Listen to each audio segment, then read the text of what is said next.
Oblet, period. 12,500 total net savings on select new 2026 Ram 2500 Laramie after 3,500 factory rebates and 9,000 Hoblet discounts. Rebates include 2,000 select inventory cash on select inventory, 500 on the job upfit, must show eligible upfit. 5 net savings, 46,995 for 2026 Ram 2500 Tradesman. VIN number 190143. See dealer for details. Happy New Year, Susan. I really appreciate you picking up the bill for lunch. I'm happy to. One of my New Year's resolutions is being better with money. So I've started using Upside, the free app that pays you cash back for buying gas. Wait a minute. Are you saying you actually get paid cash when you buy gas with the Upside app? Yes, I earn cash back just for buying the gas I was already buying. Does that actually add up to anything? I'll make $200 to $300 this year. Wow, that's serious extra cash. I'm downloading the Upside app now. Download the free Upside app now in the App Store or Google Play and start earning cash back on everyday gas purchases. Use promo code RIDER for a 25 cents per gallon bonus on your first tank. That's up to 50 cents per gallon on your next fill-up. You can cash out anytime, right to your bank account or a gift card for Amazon and other brands. Just download the free Upside app and use promo code RIDER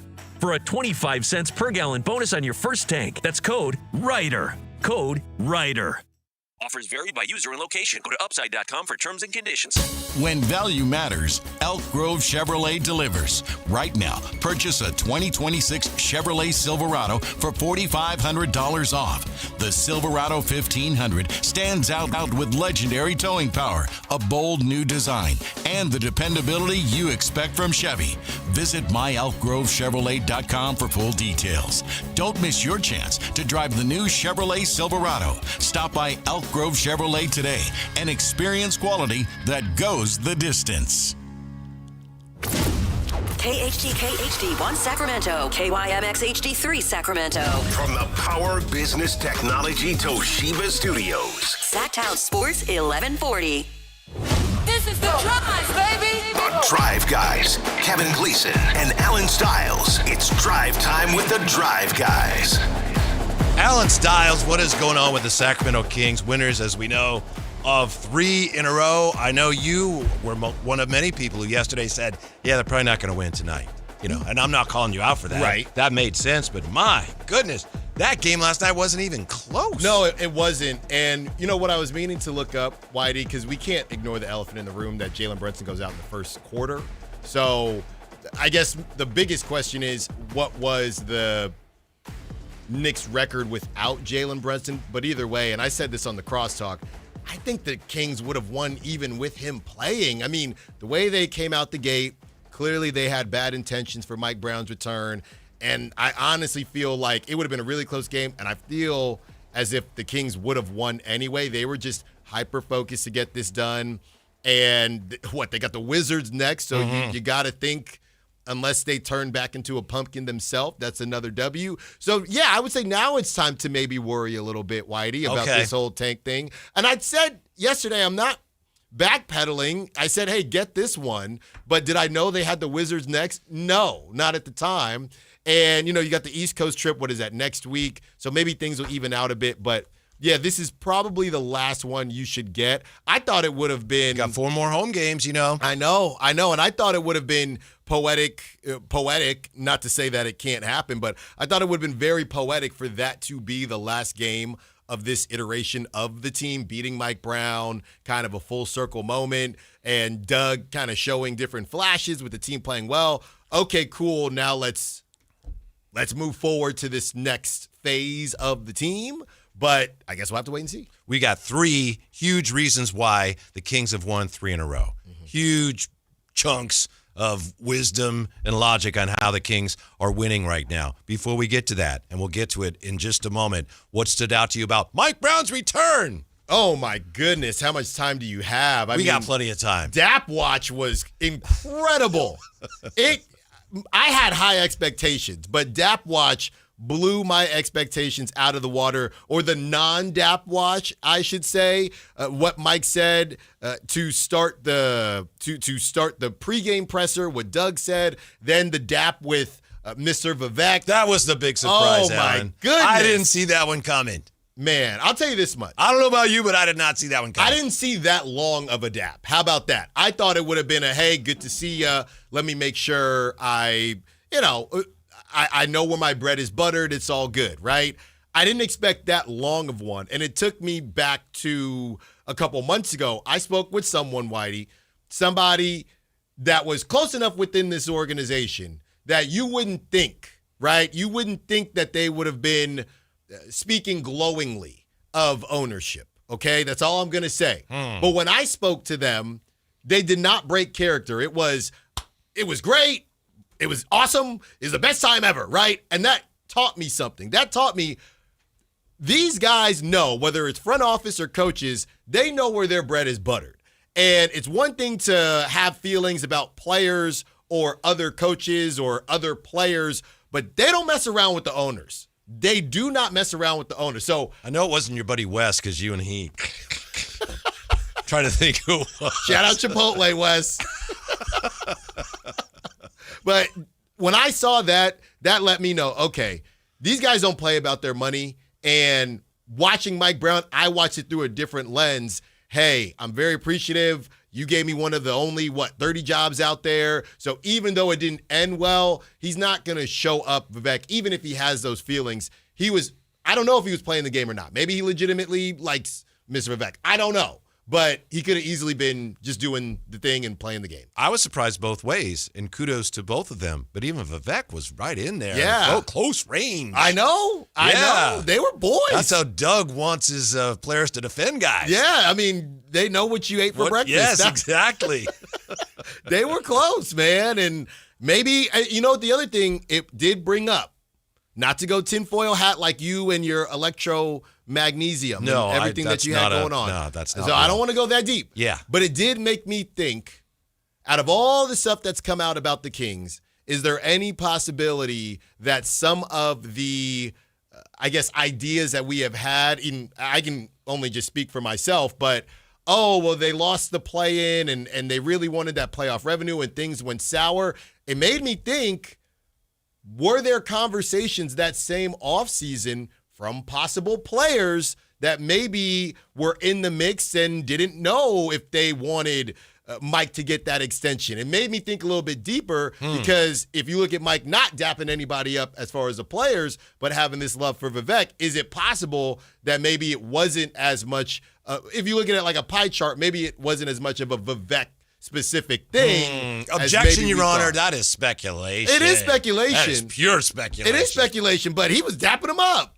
If he didn't, that was a how is your family? Let's get together at some point. If you're suggesting on any level that Vivek was okay with Mike, but some of the players weren't, and that's why he fired him. No. I'm not. I'm saying it was maybe more of a collective effort than just one guy wants him out. And maybe in that collective effort, Mike knew things and thought, well, this guy is going to maybe get swayed a little bit more if there are players that already aren't in my quarter, even if he was already ticked off about missing the playoffs. That's all. Yeah. That's all. All right. An eventful night. Obviously, he wasn't too happy with the way things went. No. I'm sure he was as surprised as anybody. He went after Cat last night. Did you hear what he said about Cat? Yeah. And look, I saw Brandon Nunez was on one of the Knicks podcasts, and I saw them kind of talking about, he had this riff with Sabonis, and now it seems like he's headed towards a riff with Karl Anthony Towns. I think those are two completely different riffs, I think. Yeah, but also there's this. A coach should be able to criticize a player without creating a rift. And it depends on the individuals and the circumstances. And I know that's old school, but sometimes that's a coach's job. If he feels like the best way to motivate that guy, I'm going to go after him publicly. Maybe you're wrong, maybe you're right. But I don't think that necessarily means that, you're creating a rift. Right. You know? Sometimes it's on the player to go, wow, you're right. I need to be better. But he never, to my recollection, he never got at Sabonis like that in the media. I don't recall that. Now, he got after him pretty good a time or two. There was a game last year. I'd have to look it up. The Kings had a lead, and Domas didn't box out on a missed free throw. And after the game, Mike Brown let it be known that you have to box out and get the rebound there. And he talked about Domas. He said by name? Yes. He said by name. Yeah, and he should have. But it was clear what happened. Yeah, and I feel you on that. Boxing out, that's not the same as Cat, get up. Right, get up. What are you doing? To be fair, Domas would never do that. No, and that's fair. But this was dude, what are you doing? Get up. And I don't know what he was doing, and he should have gotten up. So I don't know how that would create a rift. And to be fair, I think the difference is, from what I've seen and what I've read, there are a lot of Knicks fans that are also fed up with the Karl Anthony Towns thing versus I don't think a lot of people at that time were fed up with Domantas Sabonis in any capacity like that because he ain't laying on the ground during a play. So kind of two different situations. The reason Cat didn't want to get up is because he didn't want any of the Dylan Cardwell smoke. He didn't. No, he got owned. He was not ready for the physicality. And I'll tell you what, that Dylan Cardwell, he's got something. He does. He's got something. He's going to pump up. Can I say this without sounding like a hater? Okay. I don't know. I have to hear what it is. So are we pumping up the crowd every play? Well, that's kind of his thing. Okay. It's a fair point, but it's kind of his thing. I'm just saying. Yeah. We were talking about the pregame yesterday, and I know it's not the time or place, but we're going to do it every play. I guess now we have to. Do it every play. And see, this was your problem with the beam, too. You're going to have to accept some of these things. Are we going to do it every game? Yeah. Okay. No, I'm great with it. If fans are responding to it, then yes. I was saying in a hopeful fashion. I hope that he does it every time, every play. What do you think of these reasons, Alan? 3 reasons why the Kings have won 3 in a row. 1 is DeMar DeRozan, hyper efficient and excellent. His last 3 games, he's averaging 27 points a game on 60% field goal percentage, and he's shot, I think, 3 threes. Mm-hmm. So he's not filling up from 3. Right. He's just the president of the mini committee. Yeah.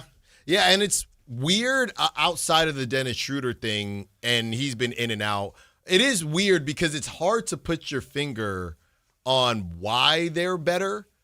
I guess it's the defensive end and the intensity on the defensive end because offensively. But there's more of a sense of order offensively to me. Yeah. And DeMar clearly is like, he's the point of the spear right now. Right. And maybe that's what it took early on.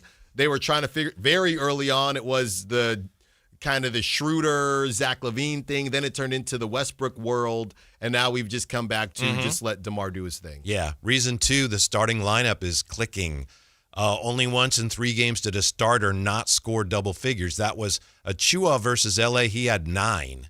But in each of the last 3 games, every starter except for Achua with 9 in the Laker game has scored in double figures. Yeah. So it's a very democratic approach.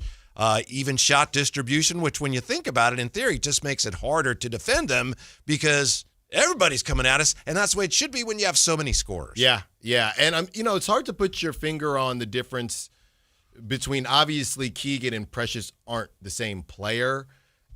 Funny enough, it would be nice for Keegan to do some of those things, and I'm just looking at it because of Keegan's future and his contract versus Precious Achua. So even though he doesn't play the same, he's kind of replacing Keegan's production, which had been up and down a little bit.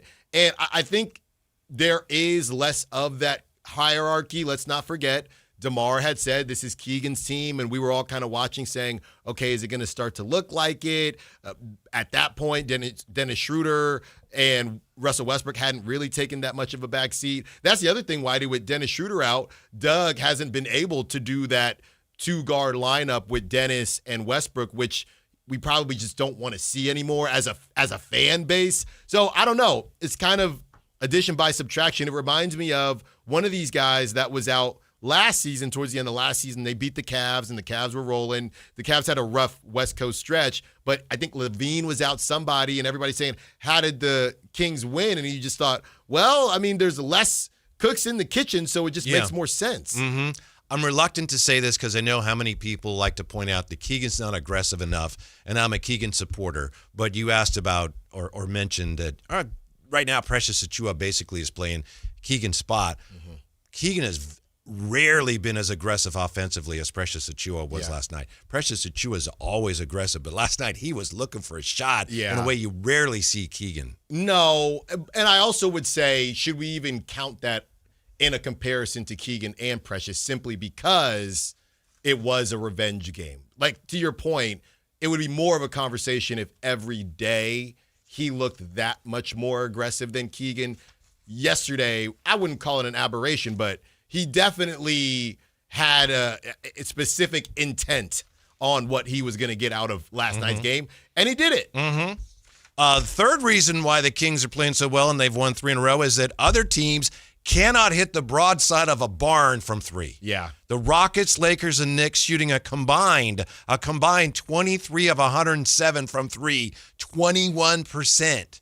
Now, I know that the Kings deserve some credit for that, and obviously the company line for the Kings is we're doing a lot of things defensively and starting to take root, and that's all well and good, and some of that is happening. But when the other teams are 23 for 107, it's a whole make or miss league thing. Yeah, we're not giving horrible. We're not giving any just due to the defense. I'll give them some. Yeah, but mainly 21% is they're not going in. Right. They're not shooting the ball well. Well, and I know we've talked about it even with the Rockets and Lakers. There are some open threes out there just not being hit. But, hey, man, I mean, we've seen the Kings play what looked like good three-point defense right there at the Golden One Center, and teams just look out of their mind. So it might be about 2 years later, Whitey, but it's okay for, the balancing act to balance out quite well. The Knicks were 8 for 41 last night. That's 8 crazy. for 41. I think they were 8% at halftime. Yeah. So that's just miserable. Well, not to get too caught up in the idea of Jalen Brunson and how good the offense has been, but I don't know. I mean, even me, I know they're the second seed in the East, but I look at them and I don't know where this offensive juggernaut really lies. I like Mikal Bridges, and I know OG Anunoby's become a better three-point shooter. Yeah, I think they were coming into the game last night. I think they were 3rd in the league in three-point percentage. Yeah. And they shoot a lot. The same way you can get hyped up for a game, you can also get thrown off. And I know the Knicks have kind of been in a rough patch this last month because you click one thing on social media, now I'm getting all this Knicks content. But Mike Brown said specifically yesterday, and they still got up 40-whatever threes, that they weren't doing the spray thing. It was so funny watching his post-game presser because I kind of felt like I heard it before. Yeah. Because it was a lot of the same. Sprayed on all the time. You're not sure. Wait, is this an old one Yeah, from when he was I'm with the Kings? making sure that the Knicks logo is in the background, but he said for some odd reason, maybe it's because of my guy, Dylan Cardwell, they were getting stuck in the lane, not knowing what to do. They weren't spraying it out, and they were trying to go body to body, and it wasn't working. The Kings, meanwhile, from 3 in the last 3 games, 35 for 76. They're shooting 46%. Yeah. So that's a huge reason why they've won 3 in a row. They're obliterating teams from the three-point line over the last 3 games. Well, and maybe this is a situation where you reading those numbers makes you worry less about how sustainable this is. They're hot. I'm trying, Al. They're hot. I'm worried. They're hot right now, but they will cool off. They will cool. It might not be against the Wizards. Doesn't the way they've played the last 3 games put more pressure on Scott Perry to make some of these moves? Because otherwise, if you keep winning like this, you're undercutting your whole. Well, I don't want to put labels on it, but tank. But I've already been there though. I've already been there. And I said this I think I said this yesterday after the last win. Whenever it was against the Lakers, don't be mad at the players. Don't be mad at Doug or anybody like that. You're there. You play to win the game. Scott Perry is sitting there, and he knows this is the Westbrook conversation. Of course the players are. Yeah, players are, He knows what he has to do. Mm-hmm. He knows what he has to do if he wants to put a stop to this, if he's allowed to put a stop to it. But he knows what he has to do to put a stop to it. Mm-hmm. Is anything going to happen today? Kuminga is eligible to be traded. Whoa, here we go. I think it's going to be a while still. Mm-hmm. I keep refreshing. I'm trying to see, check the Wi-Fi. I wanted something to happen, but there's nothing. What does the 3-game winning streak say about the players who haven't been playing in the 3-game winning streak? To me, the first thing is Domas is an outstanding player, has been all league. I think the Kings would be better off if they can get something back for him and moving on now. Nothing against him, but you've got 2 young centers, and I know, Kyle Ledbetter says, they're not all league or anything, but they're playing well. Both of them are playing well, and I think it fits what you're trying to do to stick with them. And if you get something back for Domas of real value, get out from under his deal, send him somewhere where he's going to have a chance to win some games, do it. Yeah, well, I have strong reason to believe that is the plan. And that's why you need to get him back.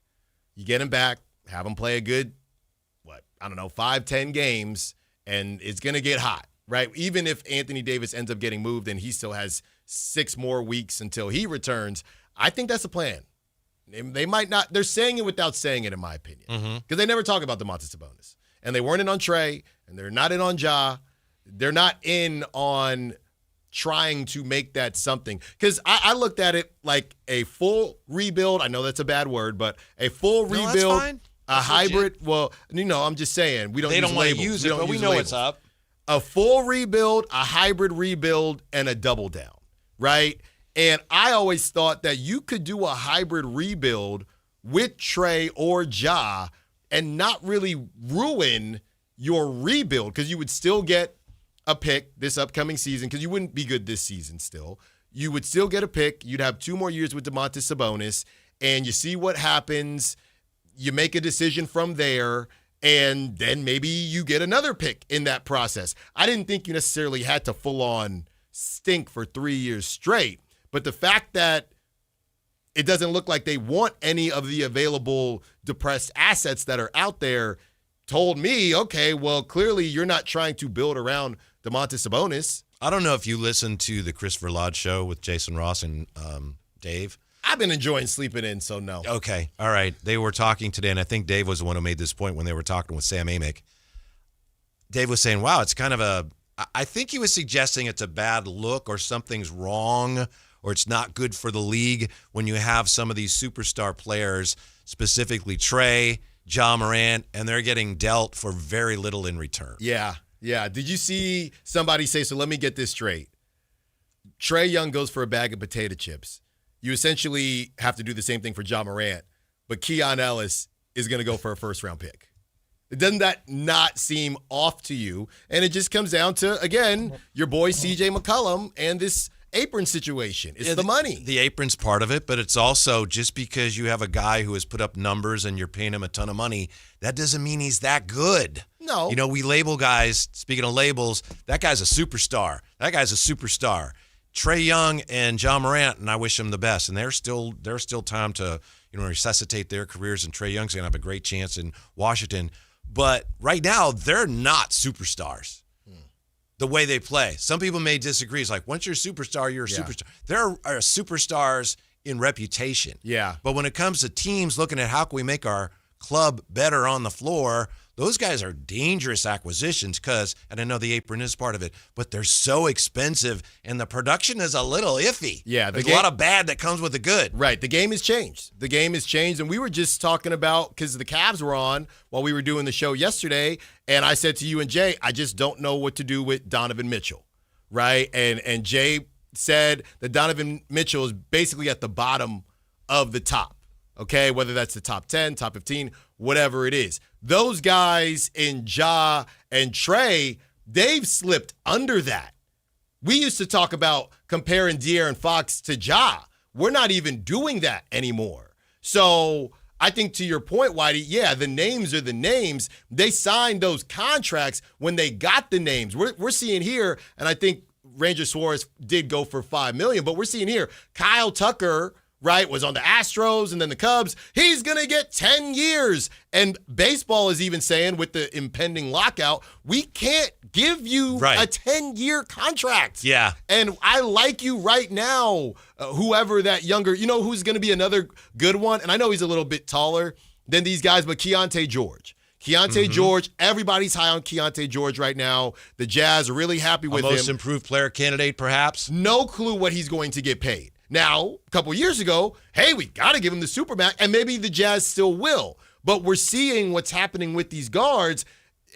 For a while, it was, we have to give this guy the Supermax. There's no other option. Yeah. And I'm wondering if we're headed towards, well, we don't have to do anything, right? The game has changed. The market has changed. Yeah, and I don't think that's necessarily bad for the league as long as they're able to focus on the players that are playing well, that are worthy of that kind of consideration. By the way, we had a game already today. Orlando over Memphis, 118-111 in Deutschland. Ja did not play for the Grizzlies.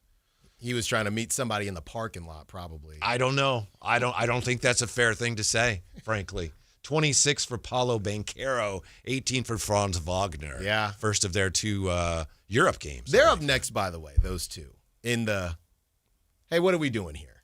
That's a good point. Yeah. Paulo was on a list today on The Ringer of the 7 most disappointing players in the NBA this year. I mean, he has, and I think what he's doing is scaring off people from Cam Boozer, which probably isn't fair, but both went to Duke, kind of same build, and I think it is scaring a couple people. Now, he's still mocked to go top 3, but kind of the I guess hold up on him is the offensive thing, and that's kind of what it is for Paolo Banchero. He hasn't improved there. Jay, hasn't there been for years, wasn't there kind of a stigma or a belief that Duke players ain't all that? I'm not saying it was right, and I think Grant Hill maybe put a dent in that, but for years it was like, don't draft Duke guys, are not good pros. Shouts out Cherokee Parks. There you go.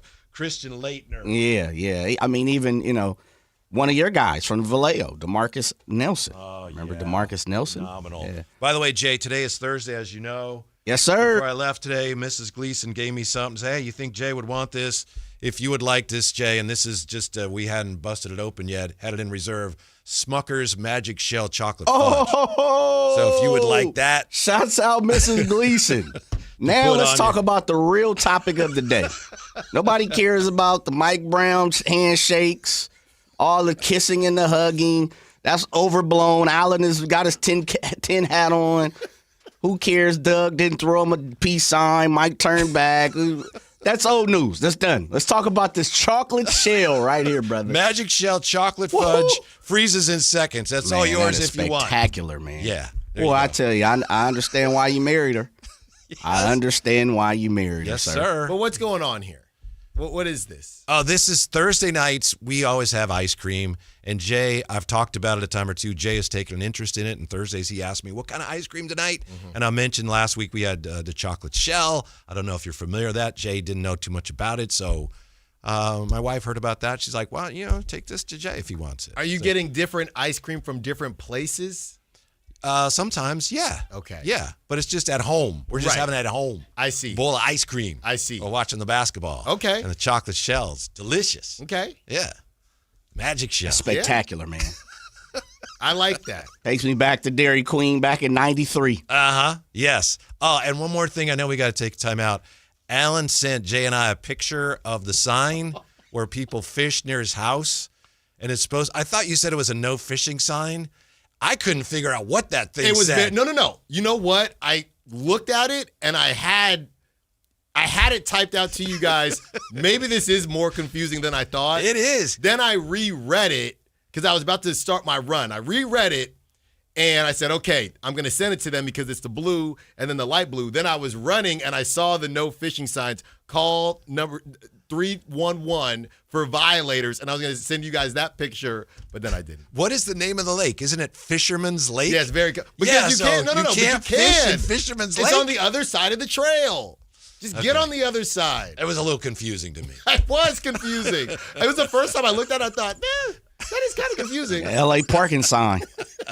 Kyle Draper is going to join us next on the Kings winning streak, and what happens next on Sactown Sports. The San Francisco 49ers advance. Over the man's hip, incomplete. San Francisco takes over, looking to take away the upset. The Seahawks are next. He's got it, and 20 more. Touchdown, Seattle. Stay on your home of the San Francisco 49ers. Sactown Sports 1140. Sacramento weather is brought to you by Elk Grove Honda. I'm meteorologist Ophelia Young from the KCRA3 Weather Center on this Thursday. Enjoy sunny skies this warm afternoon with highs near 68 degrees with a light breeze. We cool to 50s for dinner, then mid-40s overnight. Get the latest forecast on the KCRA3 News and the KCRA3 app. At Elk Grove Honda, you can drive a 2025 Accord Hybrid Sport and enjoy a tradition begun with the first Accord in 1976. Ask about the least you can do. We're Elk Grove Honda in the Elk Grove Auto Mall, Highway 99 at Elk Grove Boulevard. I gotta get an Elk Grove Honda. With Progressive Snapshot, you could save on auto insurance rates by driving safely, which is nice because you can just keep doing you. So keep on using that broken phone charger because it occasionally works. Keep quoting something you heard on a podcast as your own. Keep ignoring your sister's texts while you drive and after. And when baggage claim says, have a great trip, keep on saying, you too. And keep driving safely, and you could save with Snapshot from Progressive. Progressive Casualty Insurance Company and Affiliates. Snapshot not available in California from all agents. Surcharge possible for unsafe driving. Wesley Financial Group is not a law firm. I'm Chuck McDowell, founder of Wesley Financial Group. Did you buy a timeshare because they told you it was a great investment? That's a lie. Most timeshares can be bought online for $1. To find out what your timeshare is worth and to cancel it, call us today and we'll send you our timeshare exit kit free with all your options for cancellation. Call Wesley for your free exit info guide. 800-771-1300. That's 800-771-1300. Hagen Oaks knows you can buy a driver off the shelf anywhere, but Hagen Oaks is the only place where you'll find total game fitting. The Hagen Oaks TrackMan-powered player performance studio fits clubs to your swing. Ping's Ballnamic Ball Fitter finds your optimum golf ball. The putter fitting studio makes you a better putter, and FootJoy's 3D foot scanner finds your correct fit. In fact, Hagen Oaks will fit you from head to toe with equipment and apparel to make you the player you want to be. It's total game fitting, and it's only at the Hagen Oaks Golf Super Shop, Fulton Avenue at the Cap City Freeway. At InShape, there's a place for every kind of mover. The sometimer, the early riser, after-work grinder, the yogi, lifter, walker, runner, sauna seeker, recoverer. If you walk, lift, stretch, or sweat, you belong. Start the year strong and join today at InShape.com. Sacramento's Outwork playlist is Mix 96.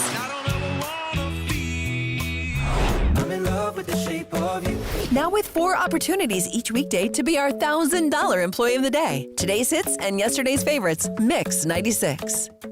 Tune in every Thursday, Friday, and Saturday for the Toyota Tahoe Report with Johnny Mosley and me, Elena, bringing you the latest weather conditions up at Tahoe. Brought to you by your local Toyota dealers, Toyota. Let's go places. Guys, your New Year goals start now. Get limited time savings on our most popular treatments at Revive Men's Health. Visit ReviveMen'sHealth.com to see if you qualify to save hundreds. Hey, it's Carmichael Dave here for Capital Casino, Sacramento's #1 poker room, inviting you to come join them every Wednesday for their midweek madness drawing, giving away $2,000 in total cash starting at 6 p.m. It's a safe and friendly environment, plenty of well-lit parking available, and it's conveniently located right there in downtown Sacramento. And remember, best food, best service, best games, 411 North 16th Street in downtown Sacramento. For more information, log on to capital-casino.com and gamble responsibly. 1-800-GAMBLER.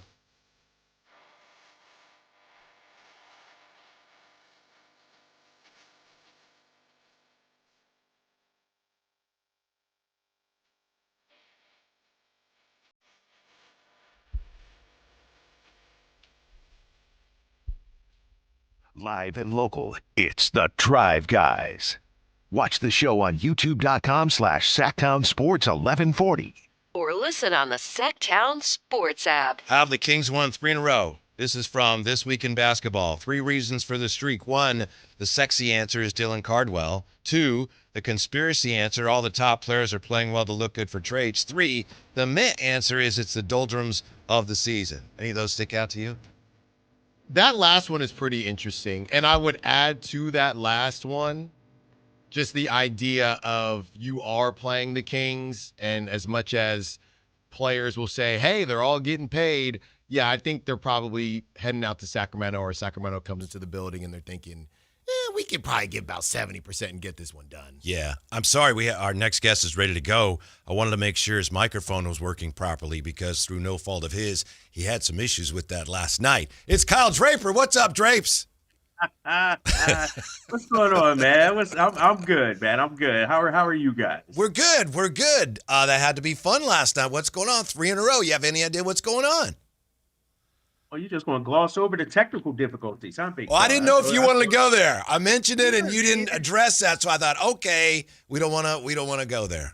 Whatever you want. It was brutal, man. No, I you know me. I'm an open book, big fella. Yeah. You know, it was frustrating to say the least. To start, first of all, it's a big game. Our boy Mike Brown's back in town. We know all eyes will be on us and on that game, and to come out the gate like that, it was frustrating. We settled down in the second quarter, and got ourselves together. But yeah, man, it's people started blowing up my phone. We can hear everything you guys are saying and everything. And I'm just like, dude, and the crazy part about it, what you guys saw, and I don't know if you saw it on TV, Whitey and Allen, what you guys saw on TV, that's how it is behind the scenes, though. Like, a lot of times, all hell is breaking loose, but it never makes air.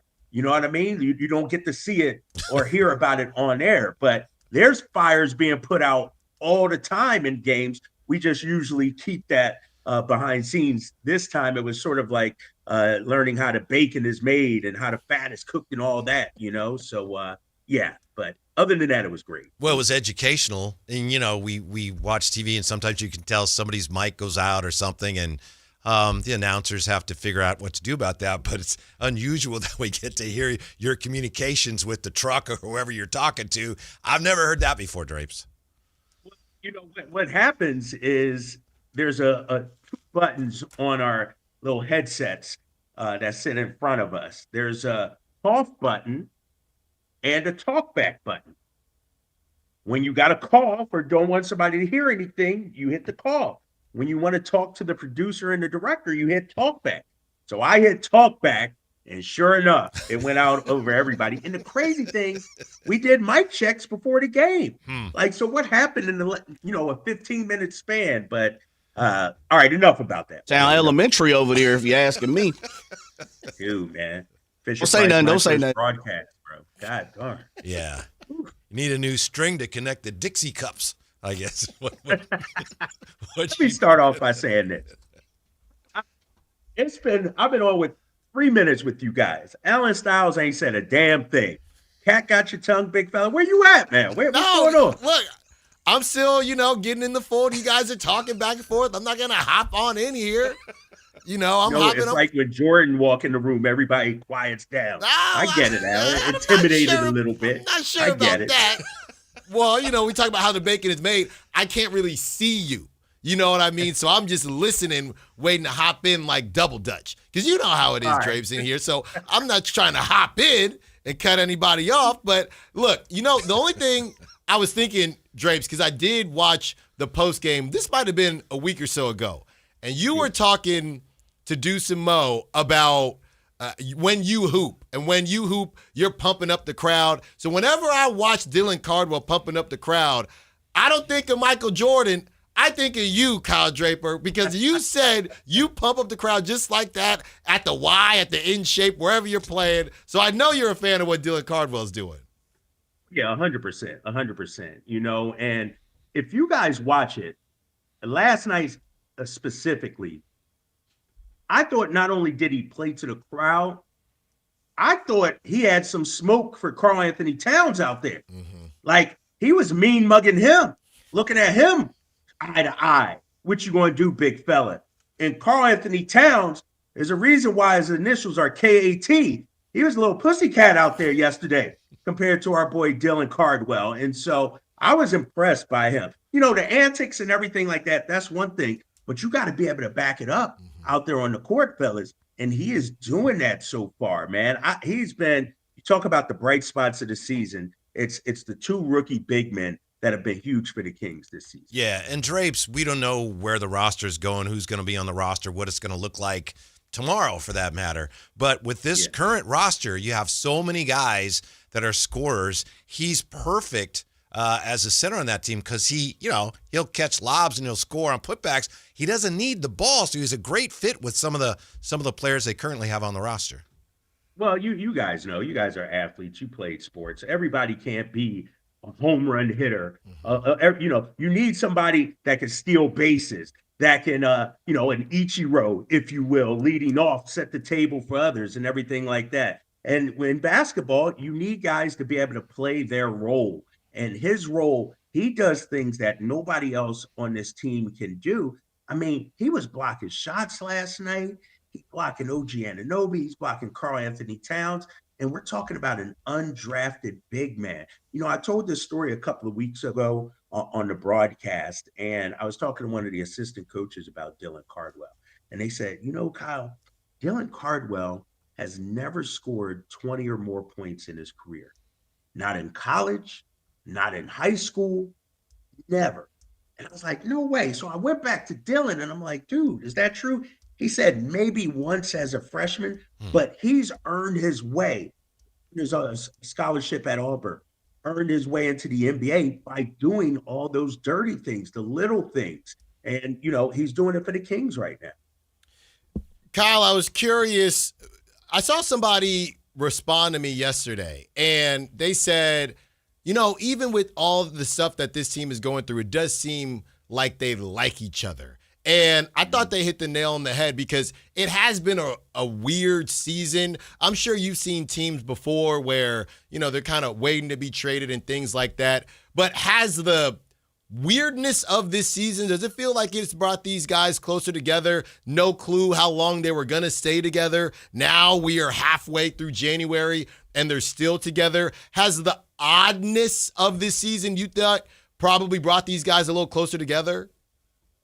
I think so. When you look at it, I'll say this. When you're losing, ain't nobody happy. Ain't nobody trying to be buddy, Ubuntu, kumbaya, or anything like that.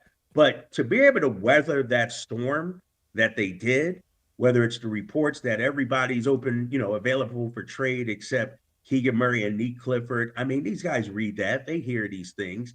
And it did go sideways for a while. You lose about 30 points a game. You lose about 25 points a game. With that being said, here we are on January 15th on a 3-game win streak, and it seems like, I don't want to say they've turned the corner and this is who they are now, but it seems like they've weathered the storm, if you will. Not a whole lot of infighting. Obviously guys are going to be on edge when you're struggling a little bit, so I'm not going to say it's been all, holding hands and sitting by the campfire or anything like that. But I do think weathering this storm has sort of hardened them a little bit. And one thing I asked Doug Christie in the pregame yesterday is, does he see this team playing with more of an edge, a bravado? And that's what I'm seeing over these last 3 games. They're blocking shots and talking trash. They're, pushing guys and this is what Doug wants to see. It looks like they give a damn now. And to do it at home, man, I was thinking, fellas, this Sacramento Kings fan base, man, I hope the organization, the players, the coaches, the media members, myself included, recognize how fortunate we are to have a fan base like the Kings, because yesterday was a movie, man. It was fantastic. And I've been around the league. I've been to Charlotte when they're down. I've been to Washington. I've been to New Orleans when their team is struggling and it's 7,000 people in the arena. These fans continually show out and support. And one thing I've noticed these last 3 games, the Kings have a huge part of the psyche of our community. When the Kings are playing halfway decent, the sun starts to come, it's just a better vibe around the city, man. And I hope nobody takes that for granted. Kyle Draper, of course, joining us. One of the things that stands out to me, Drapes, is there's just more of a sense of order, and I agree with everything you said about the intensity they're playing with. But we talked about this a little bit ago. Offensively now against Houston, you had all 5 starters in double figures. Against the Lakers, you had 4 starters in double figures, plus Achua had 9. And then again last night, all 5 starters in double figures. It's a more democratic offense, which is tougher to guard. And also, clearly, DeMar is the tip of the spear right now, and he's playing great. He's playing great, man. The thing about DeMar, and Mike Brown said it, he's a bucket. He can get his. But what we're seeing from DeMar now is what great players do. They give the game what it needs. How many times have we seen DeMar over the last 3 days, guys, have the ball and invite the double team to come to him? He's like, yeah, come on, collapse on me. And he makes the correct pass. It's not him trying to go 1-on-3. And I think he's been fantastic. You look at his shooting splits. They've been off the charts this season too. Even though the scoring is down, he's actually extremely efficient once again. And so I know people are talking about trades and, we're trying to build a championship contender, but I think DeMar's been, a true professional. And I think the young guys are learning from him too, man. Think about it like this. You're talking about a future Hall of Famer, whether it's him, Russ. These guys could be like, get me out of here right now. They could pull a Kuminga and go public. They could pull a Kuminga and refuse to play in a game or something like that. These guys still show up to work every single day. They play hard, and, the losing is tough, man. But these guys, I think they're being leaders out there. Yeah. Are you going to be watching the 49ers? You having a party at your house for the 49er game, or how are you going to be watching the 49ers and the Seahawks? I don't even know when them jokers play, man. Let me say this. Let me say this about it. And I hear Fred Warner is now cleared. They try to bring him back. Yeah. The Niners, man. Would you rather get to the Super Bowl and lose, which could happen to the Niners, or just bow out right now? I don't know why Niners fans are setting themselves up for this disappointment, Whitey. Like, it ain't going to end this season, Niners fans. Enjoy it right now, but it's going eventually you're going to be sent home going packing. So, you know, you guys got? Yeah, who do the Eagles have this week? We preparing for the draft. Free agency coming up. Shouts out Big Dom. Big Dom already in Cancun. You know that. Oh, man. Hey, real quick before I get out of here, I got things to do. How's the first week going for you guys? What do you think, Alan? Yeah, it's been great. It's been great. We had you on to kick things off on, what was that, Monday? And we get you on today. I think He's been a lot on. of fun. Drapes is on more often than he was when he worked here. Yeah. No, it's been great. All right. I was worried about you guys, man, because Jay texted me, yo, you coming on? I was like, oh, snap. The numbers must not be good. Oh, stop ratings that. might be down. So they're like, Stop that let's right call Drapes. now. Love you guys, man. You're my guys. Appreciate it, brother. We'll talk to you soon. All right. Talk to you guys soon, Yeah, man. take it easy. Kyle Draper. Yeah, did you were you watching when they had the audio issues last night? I caught the very end of Everybody handled it as well as they could, but it was just crazy that we were hearing what we were hearing. Right. Yeah. And, you know, it's funny because obviously when Drapes he's saying some of the stuff that we deal with the we have a talk back button in here, we have a cough button in here. And I'll tell you what, Whitey, I won't say who, but if the talk back button, and it always has scared me, but if the talk back button went over the air, we might be doing another reshuffle when it comes to the shows. So now I'm just deathly afraid of using that thing. Even more so now. That's why that's young and inexperienced over there, Z.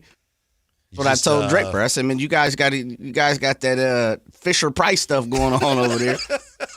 Yeah, man. If you can't trust the talkback button, you can't trust anything. More on the rampaging Kings when we come back to Sactown Sports. With Progressive Snapshot, you could save on auto insurance rates by driving safely, which is nice because you can just keep doing you.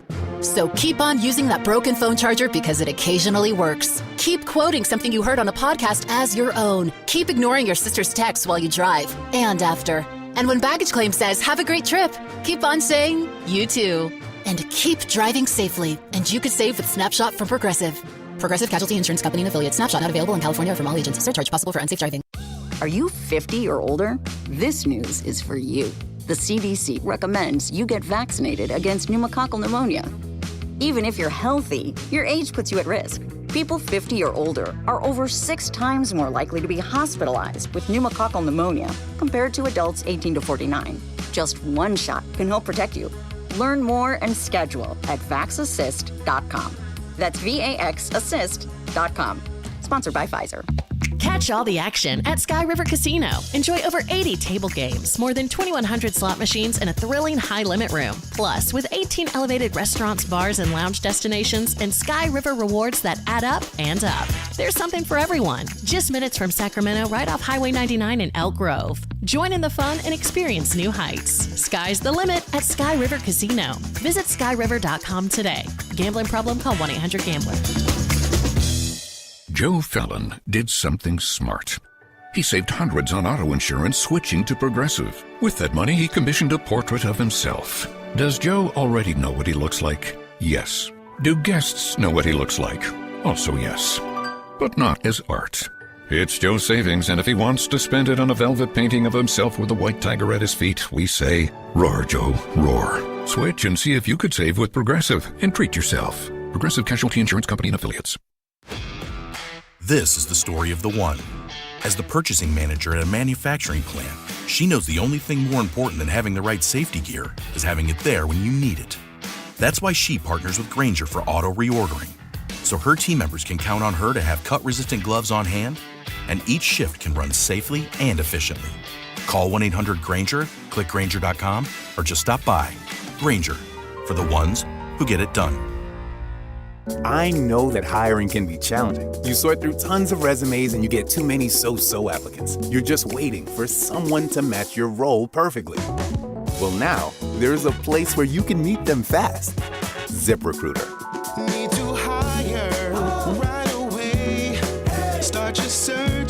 with strong candidates. The right fit awaits. Build your team, build it sooner.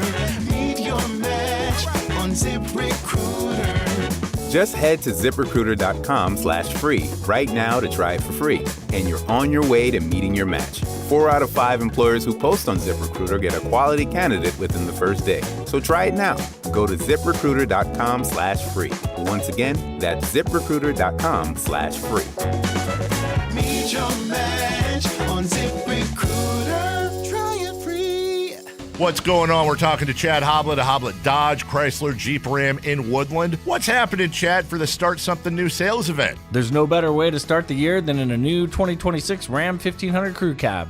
And right now you can save up to $14,000 off MSRP or save thousands with 0% financing for 60 months and still get the $7,000 Hoblet discount. Wow. I love that you still have 0% financing available and that you still get the Hoblet discount. That's why Hoblet has won dozens of customer service awards. And as a 5th-generation dealer, when you buy from Hoblet, you become part of the family. You will not find a better combination of savings and selection with over 400 new Rams available. Search, select, and save through the whole inventory at HobletDodge.com. Unbeatable prices, unbeatable selection. Nobody beats Hoblet, period. $14,000 total net savings on select new 2026 Ram 1500 Laramie after $7,000 factory rebates and $7,000 dealer discounts. Rebates include $2,000 select inventory cash on select inventory, $1,000 SFS bonus cash, must finance through Stellantis, and $500 on the job upfit, must show eligible upfit. 5 is net savings, see dealer for details. The Travel Guys, new on KHTK 1140 every Saturday at 11 a.m. We'll make you a smarter traveler. Tips you can use on the road and at the airport, plus reports from top consumer advocates. The Travel Guys, 11 a.m. on Sactown Sports 1140.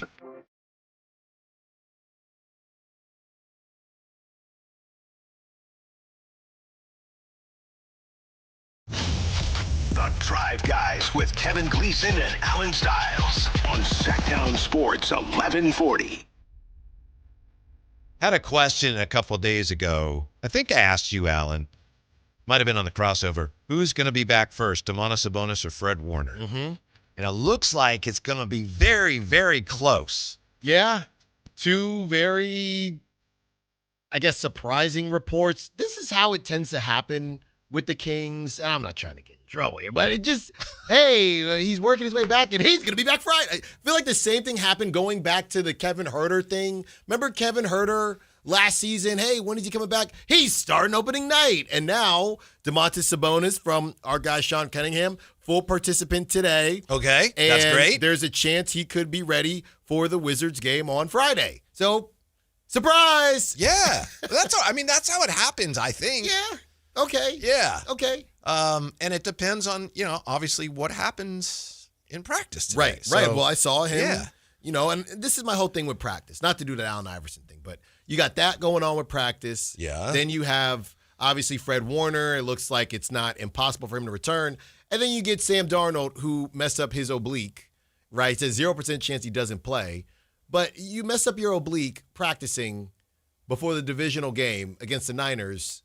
Well, what are you practicing, Whitey? There's you're practicing football? No, there's two different types of practice to me. There's Domantas Sabonis, we're getting ready to go, right? We're getting ready to return. There's rehab practice. There's, I guess, 3 types. Actual practice, and then there's go through the motions practice. That's what the Seahawks should be doing. Mm-hmm. And now, Draper might be sad on Saturday night because the Niners, well, if Sam Darnold gets knocked out, they got Jalen Milroe. I don't even know who their backup is. So you got to be careful with practice, Whitey. Mm-hmm. Yeah, but you practice football. Sometimes you're going to strain the oblique, and they're obligated to just, he pulled his oblique. So there's no more probable. So that's nothing. Okay. I'm just saying. But the Warner stuff's interesting because I know I sent it to you, and maybe you saw it. Matt Barrows wrote today that I think it was, I want to find it so I don't misspeak, but he said, here it is, quote, "It's entirely possible Warner makes a surprise appearance in Seattle." Yeah. Yeah. And that's Matt Barrows. I know. It's entirely possible. Right. And today's Thursday? They wouldn't have to activate him till Saturday. So it might end up Domas gets back one day before Fred Warner. And maybe. Because you were on this yourself, the Niners were thinking, look, I know it might just seem like 24 hours to some of us, but, you know the Niners are thinking, man, if we did have that Sunday game, they'd probably feel even better about Fred Warner returning. And they probably feel like, come on, we earned something like that, and they didn't get it. But, yeah, it's going to be really close, Whitey. And I'm curious how fans feel about the return of Domantas Sabonis. Feels like so much has happened, and not even since his last injury. We've just only seen him in spurts.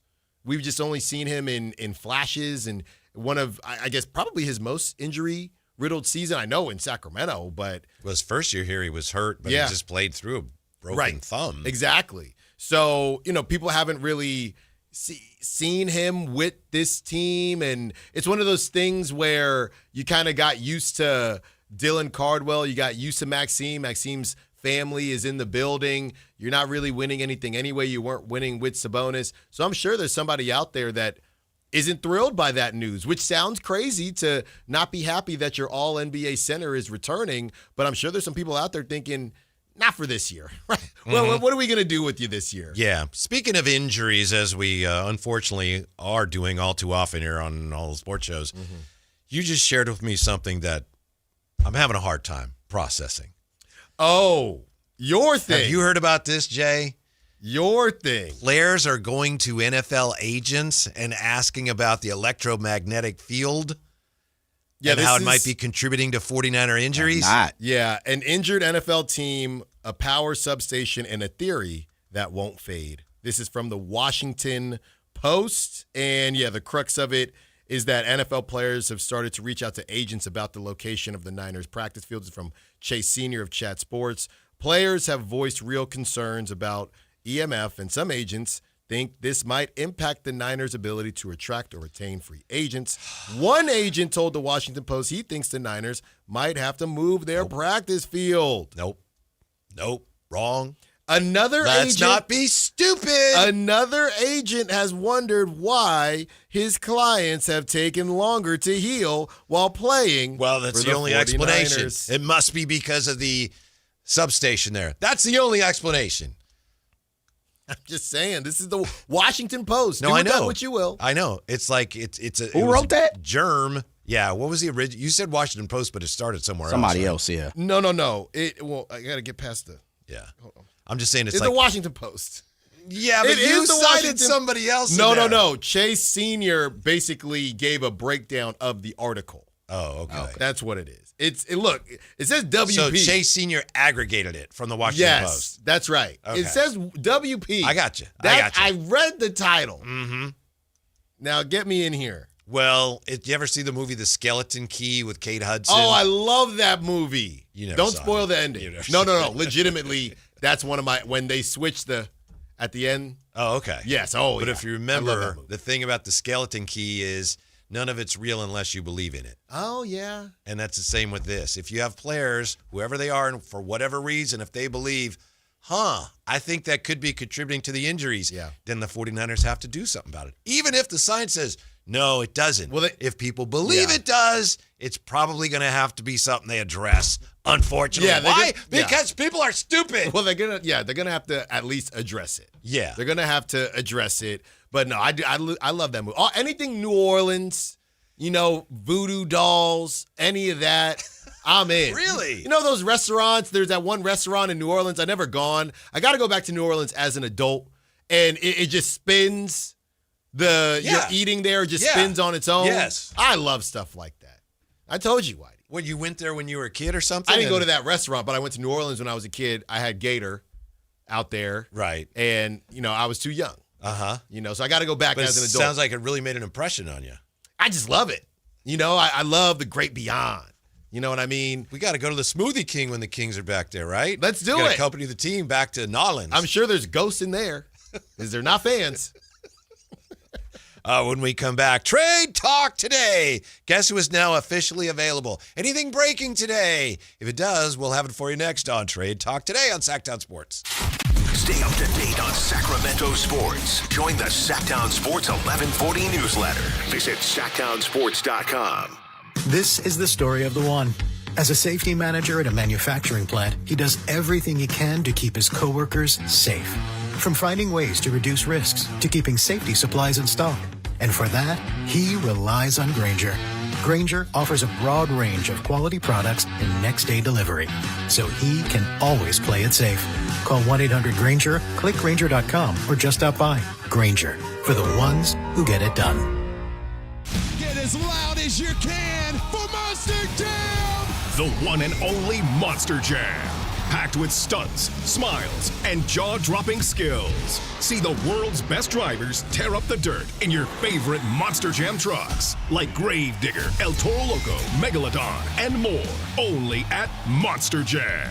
Coming to Golden One Center January 23rd through 25th. Brought to you by BKT Tires. Savings available on select opening night tickets. Everybody loves the season of giving, but now the season of paying for it is upon us. That not-so-wonderful time of the year when millions of Americans open their credit card statements, stare in horror at the balance, and resolve then and there to find new ways to save money. If you're among those Americans, why not start by cutting your wireless bill in half right now with Pure Talk's Saver Plan? It's easy. You'll get unlimited talk, text, and 3 gigs of high-speed data on a super-fast, nationwide 5G network for just $20 a month. Just dial pound 250, say Mike Rowe, and you'll save an additional 50% off your first month. Ho, ho, ho! And if you're active or former military or a first responder, you'll save an additional 20% every single month. That's pound 250. Say Mike Rowe for the gift that keeps on saving from America's wireless company. Pure Talk. Right now at Elk Grove Honda, you can lease a 2025 Accord Hybrid Sport Sedan for only $39.99 down, including first payment due at lease inception, excluding tax and license. 35 monthly payments of $299 plus tax, license, and 0 security deposit on approved credit. Mileage in excess of $10,000 per year at 20 cents per mile. It really is the least you can do. We're Elk Grove Honda in the Elk Grove Auto Mall, Highway 99 and Elk Grove Boulevard, or on the web at elkgrovehonda.com. I gotta get an Elk Grove Honda. This message comes from Viking, committed to exploring the world in comfort. Journey through the heart of Europe on an elegant Viking longship with thoughtful service, destination-focused dining, and cultural enrichment on board and on shore. With small ships that bring travelers closer to the destination, there's more time to explore. And every Viking voyage is all-inclusive, with no children and no casinos. Discover more at Viking.com. Febreze. New Febreze Air Mist has 50% more odor fighters and up to 30% more fragrance than the old formula. So now you can take on 100% more stinky odors, like sweaty gym bags, greasy cooking smells, and the after effects of the dog rolling around in something. Just spray, and new Febreze Air instantly restores just clean freshness. Smell you later, odor. Breathe happy, Febreze, la la la la. Hagen Oaks knows you can buy a driver off the shelf anywhere, but Hagen Oaks is the only place where you'll find total game fitting. The Hagen Oaks TrackMan-powered player performance studio fits clubs to your swing. Ping's Ballnamic Ball Fitter finds your optimum golf ball. The putter fitting studio makes you a better putter, and FootJoy's 3D foot scanner finds your correct fit. In fact, Hagen Oaks will fit you from head to toe with equipment and apparel to make you the player you want to be. It's total game fitting, and it's only at the Hagen Oaks Golf Super Shop, Fulton Avenue at the Cap City Freeway. This is the story of the one. As the purchasing manager at a manufacturing plant, she knows the only thing more important than having the right safety gear is having it there when you need it. That's why she partners with Grainger for auto reordering, so her team members can count on her to have cut-resistant gloves on hand, and each shift can run safely and efficiently. Call 1-800-GRAINGER, click Grainger.com, or just stop by. Grainger, for the ones who get it done. Welcome back to Winter Hack Radio, the place for clever hacks to survive the season. Icy driveway? Well, try spreading sand or birdseed to help with traction. Snowy puppy paws? Well, grab a whisk, brush it off, done. Catch COVID-19? Well, just get... Actually, there's no hack for COVID-19. But if you test positive, prescription medications for COVID exist. Ask your doctor if they're right for you. Visit PfizerForAll.com to learn more. Sponsored by Pfizer. KHDK HD1 Sacramento, KYMX HD3 Sacramento. From the Power Business Technology Toshiba Studios. Sactown Sports 1140.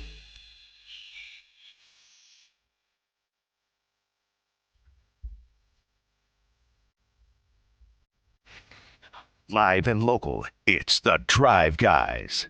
Watch the show on youtube.com/Sactown Sports 1140. Or listen on the Sactown Sports app. The Kings have won 3 in a row, and we've got trade talk today coming up. Before we get to that, we were just talking about various injuries. Domas back at practice today. Fred Warner might even play this Saturday.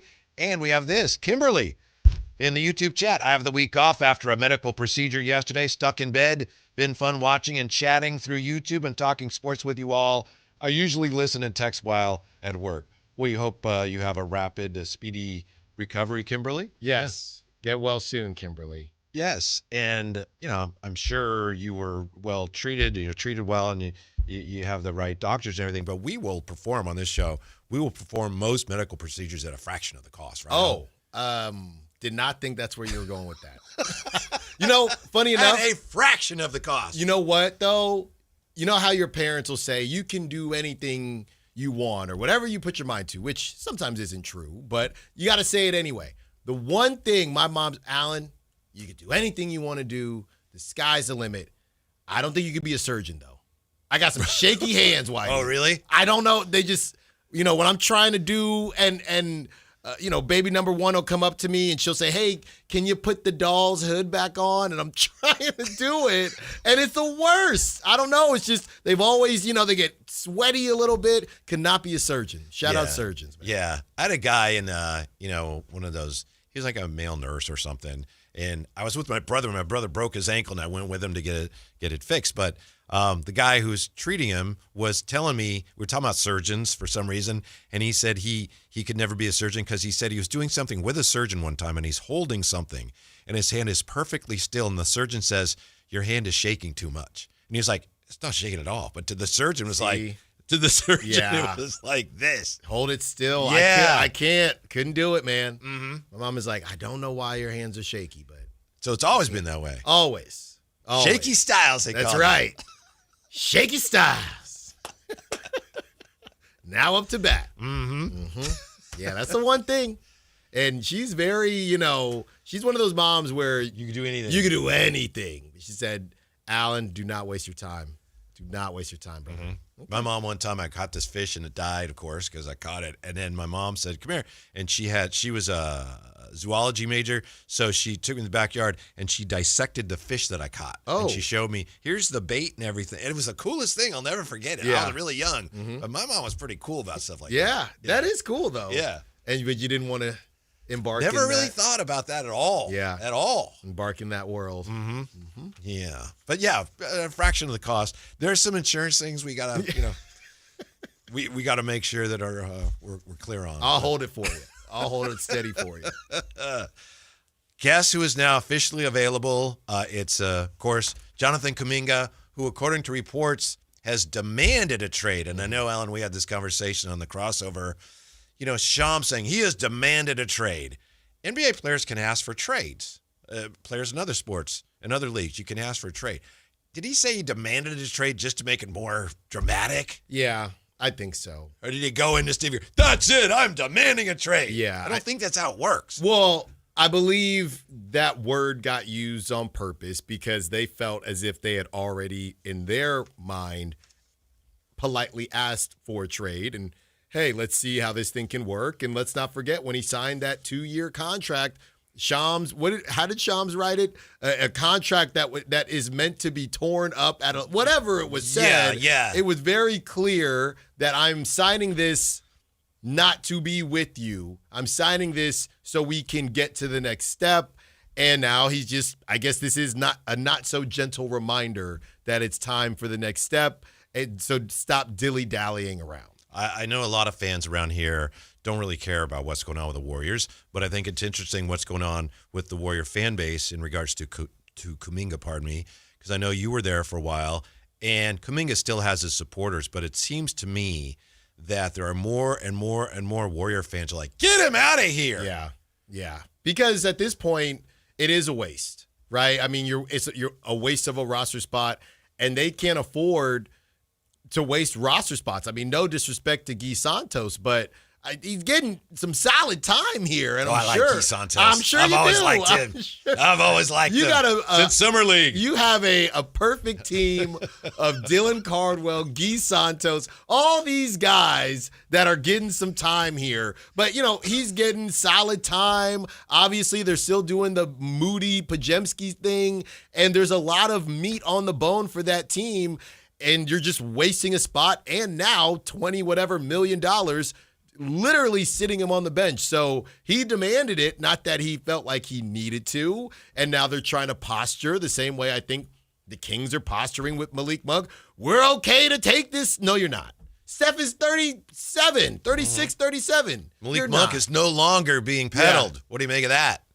That's a word from Matt George, Sactown Sports. Facebook Market, your buddy selling something on Facebook Market. He reposts it 5 times, and then it goes away. He's talked his wife into holding on to it for another couple months. That's what I think of this report about the Kings no longer shopping Malik Monk. They've shopped him for, Whitey, finals was in June. Yeah. We're going to blink. It's been a year. Mm-hmm. They've been shopping him for a year. We're going to blink. He's playing well, Alan. I think they've just decided, hey, we're not letting that guy go. Oh, no, can't let him go either. Like I said, keep everybody. Now you can't let Malik Monk go. I think that's actually playing with a lot of fans who they don't care why. They just feel good that, all right, I want Malik around. Yeah. But I agree with you. It's a matter of, we can't trade this guy. What are we going to do? Well, watch this. We don't want to trade him. He's off the market. Right. Now you want him, don't you? Now you want him more, right? Do you? Too bad you had your chance. Yeah. Right? Or did you? And, to kind of add on to what Matt was saying, maybe they've pivoted, and this was just his speculation, pivoting to Dennis Schroeder. I think that's fine. I just also don't know what Dennis Schroeder's market is. The big difference is, I guess, that third year not being guaranteed. And obviously it's a lower yearly amount of money, but that third year not being guaranteed, I guess, is the saving grace because he's making only a little bit less than Malik Monk. But I also just don't think he's as good as Malik Monk. So does anybody care about that or no? Yes, people do care about that. Yeah, but they care more about that. Is he, that guaranteed year better than Dennis Schroeder? Then a lot of people would say, not based on my pocketbooks, or that's what the GMs would say. Yeah, I think it was Shams and Anthony Slater wrote the piece about Kuminga. And I mention this because I just wonder if this is all true, how are the Kings still in on him? And there's answers to that, but I wonder how they are looking at this. Long story short, as you may know, when the Warriors recently had a game against OKC on national TV, I think Butler was out and wasn't Curry out, and they were really shorthanded. Yeah. And Steve Kerr was on our old station and said, Kuminga's going to play tonight. Yeah. He'll play tonight. He'll get minutes. And they go to him before the game, and he's like, nah, I hurt my back. Yeah. And they don't believe he hurt his back. Yeah. Some of them don't believe it happened. It's like, I can't play. Well, I remember that. I guess that was that. Well, I remember that coming out, and when it came up that he wasn't playing, our guy, Guru from over there, was like, no, Kuminga, no, this was your chance tonight. And I guess I think a lot of people felt like that. A lot of fans thought, Kuminga, this is your chance to ball out, but their camp felt as if you haven't been playing us. We're so close to January 15th. There's no reason for us to risk injury to show up against one of the best defenses in the league. And one of his teammates was anonymously quoted as saying, I don't blame him for not playing. They haven't had his back. Right. So, it's a mess. Yeah, it is a mess. And that's why I don't believe, we're talking about how the Kings say, we don't want to trade Malik. I can't believe that the Warriors actually feel like, if we don't trade him, we're good. Right. Oh, we're fine. Yeah. I don't think so. Because then you're trying to trade. And the owner also, pardon me, Alan, but as you know, one of the biggest backers with the Warriors for Jonathan Kuminga has been Joe Lacob. Mm-hmm. And Joe Lacob, according to this report, when he found out that night, Kuminga's not playing because he says he hurt his back, the owner was not happy. Right. So Kuminga may have lost his greatest ally within the organization. And he probably is thinking, good. Get me out of here.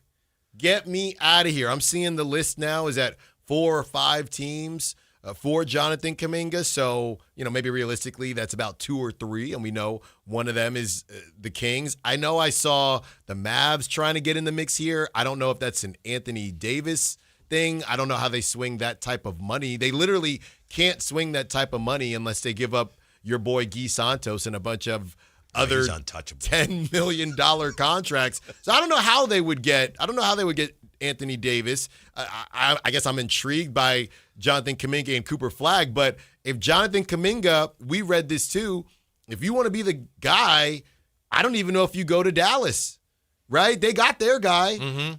Is he even, he wouldn't want to go there, but he doesn't get to go where he wants to necessarily. Right, but is he even willing to be second fiddle? This is my problem when we go back to the Scott Perry 6 pillars, right? And how you got to be careful when you throw this stuff out here because people are going to hold you to it when you say no on Trey, but not no fully on a Ja Morant. Jonathan Kuminga doesn't sound to me that he's fulfilling or he will fulfill these pillars. I know he's a young guy. I'm not trying to call him selfish, but if you can't even be hey, let's be Batman Robin, if you are that self-absorbed when you haven't done enough to be that self-absorbed, that's kind of a problem for me. And I've been on his side, but this whole, the whole idea, and he didn't say this, but the idea that he can't even go to Dallas because of Cooper Flagg, who went number 1, come on now. Tells you a lot. That's what I'm saying. I'm wondering if it's true that the Kings still want him, how they view all that and how they are able to overlook some of that. And like I said, there are reasons you could, but I'm curious what they are. Hold on. They go get him. Are we headed towards another riff? They go get him. They get the number 1 pick. AJ DeBanza come into town. Now it's a problem, right? Because he can't be number 2. Yeah. Even though he's never proven he could be a number 1. Yeah. Do you know how hard Jonathan Kuminga, do you know how hard it is to be a number 1 in the NBA? A number 1 that's worth anything. He wanted to be a number 1 on a bad team. Why did the bad teams didn't want him? This is what you do, young fella. Now There's one bad team that wants him. Who? Oh, well, we're on a 3-game win streak. I know. You're right. Best team. Sorry, this you week. were cooking there. You were cooking. Best team the last week. You know what you need to do, right? Because the bad teams didn't even want you. You need to just work your way to be this hyper athletic, I guess, Trey Murphy hybrid with give me a slasher. Because you know what we would used to say back in the day? What's that? Baby Giannis. Because he could get to the rack. He's obviously smaller than Giannis, but had that athleticism. If he can find his way to be some type of Frankenstein baby Giannis. Baby Thanasis, maybe. But do the 3-and-D thing that you have to do, then you figure out where it happens from there, right? You look at the Trey Murphys, Jalen Johnson. They didn't wake up. They liked him, but they drafted him 20th. It wasn't, I'm here and I'm the number 1. It happens organically. You don't just say, I'm number 1. Show me why. Show me why. Right. It seems as if he feels entitled to the opportunity to, you need to give me the ball. Right. And get out of my way. Yeah. No. Entitled to that. I don't think you understand this, but I was drafted number 7, and Joe Lacob said I was going to be a superstar. Yeah. Wait, real fast. Where are you guys getting all this extra that he demanded to be number 1? No one has reported that he's demanded to be number 1. And I think the language of how, first of all, and I agree with you, Alan, I think you said this, or maybe Draper said, the Warriors have completely botched this situation. Right. Like, the Warriors have blown this up to the point to where they've tried to make him be like a villain. Yeah. And so you're hearing some of these people. I haven't heard one reporter come out and say he's demanded to be the star of a team. Is that ever? Who said that? I don't Besides know if from Warrior peoples or people who have reported that from the Warrior side of things. I don't know if anyone's ever said it. Someone's probably pointed it out. But the thing is, if you watch him play, you can see it. He plays I'm not way. sure, man. I truly, he does. Like, I want to be the guy. Yes. And this is the thing. What's wrong with wanting to be the guy versus coming in and saying, hey, you know what? Listen, this is a different situation. We don't never know what anybody has promised him down there in Golden State. And to be completely honest, it's a Steve Kerr thing at this point. I think we can all point to that. Steve Kerr, I don't think ever wanted him. That's right, part exactly, of the right. Because it's come out today that Franz Wagner was his pick, right? Which we all knew. That was the greatest of Salem. We knew the Kings wanted Franz Wagner, right? And Orlando jumped him and chose him. I guess what I'm saying is this. There's always going to be 3 sides to every single story. Mm-hmm. I'm just trying to get a very understanding from people who have the disdain from Kuminga to say, he has said, no matter what, even if I play with anybody, I'm going to be the guy. Yeah. I haven't heard that from anybody But a lot of it was from the Anthony Slaters of the world. He wants, okay, let's do the PR version, a more important role. Yes. And I would flip back and say, Jay, if they don't have a long list of teams, right? Why not? His agent has no problem hopping on Twitter or the media tour that he went on. Why not come out and say, I want to work my way. I feel like my client feels like he's got number one ability or, number one option ability, but he just wants a new situation to kind of start fresh and do whatever the team needs. They're also not saying that, which would debunk a lot of this stuff besides what we are hearing, because somebody is telling Slater, because this was months ago, because this thing's been going on forever, about the whole he does want a larger opportunity, and then that was the sell. I don't even think he would deny that. No, but that was the sell. The first time the Kings talked to Kuminga, it was he's going to get this contract, and he's going to be, I guess, maybe not the featured piece, but one of the featured pieces. A larger role. Yes, that's what he wants. A larger role. But you could come out and you could say, just do the thing, Jay. You know what I'm saying? Just say hey, I just want to work my way. You know what I mean? They're not even playing the game. The problem, Jay, with what you said, said, what's the problem with wanting to be that guy? That's not the problem. It's a problem if anyone, and I think the Warriors felt that Kuminga has been this at times. The problem is if you have someone who wants to be the guy at the expense of what's best for the team. Mm-hmm. Yeah. And is that the way he is? We don't know that, but there's been evidence that he may be. Agreed, and I think we'll figure that out as Kuminga moves to another team. I just think it's like this, and we've all been in a position where we technically don't want to be in. We've probably all done a job that we probably don't want to be. We've all taken a class that we didn't want to be a part of. And you're always going to have, from your point of view of the situation, and your point of view of the situation can be deemed completely off. It could have some relevancy, or it could be halfway true. It could be 100% true, but it's also to the eye of the beholder. I think part of my issue with this whole Kuminga situation is now we're finally saying, okay, well, the Warriors have done a bad job, but everything is completely pointed at Kuminga, and the fact of, like, this dude has got the worst character. His agents are complete, and I could care less about his agent because we're talking about him playing. I don't think anybody's criticizing his agent. I don't know. Some people, but what I'm saying is it's like this dude has no point of return.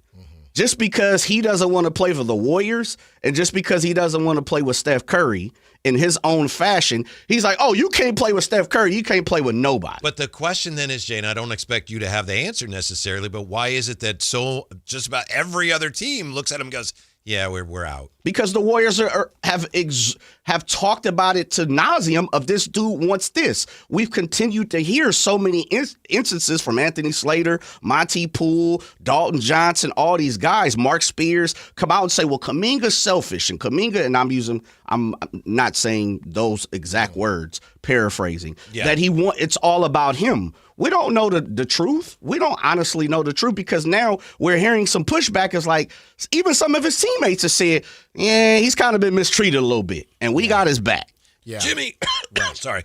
Yeah, I think the funny thing to me is that's what makes this whole thing idiotic from the Warriors, because to tank your own player's value with all this stuff coming out, then try to trade him, right? They've put themselves in a terrible situation, and that's why maybe at this point they're just willing to give up the pick and the pick swap. And by the way, we were talking about Michael Porter Jr. as a cheaper option from the asset perspective instead of Trey Murphy. There are 8,000 reports today on Kuminga. One of the reports, I think it might have been Sam Amick, said that they're not even in, or they haven't even looked at Michael Porter Jr. like that. So then they're going to end up having to spend more to move off of Kuminga. They accomplished absolutely nothing in the process, and now they're going to be out of a couple picks for whatever reason, Jay. I don't know. Mm-hmm. I think that's the answer, and that's what I'm saying is that's the way I'm coming at it, fellas, is I have no clue.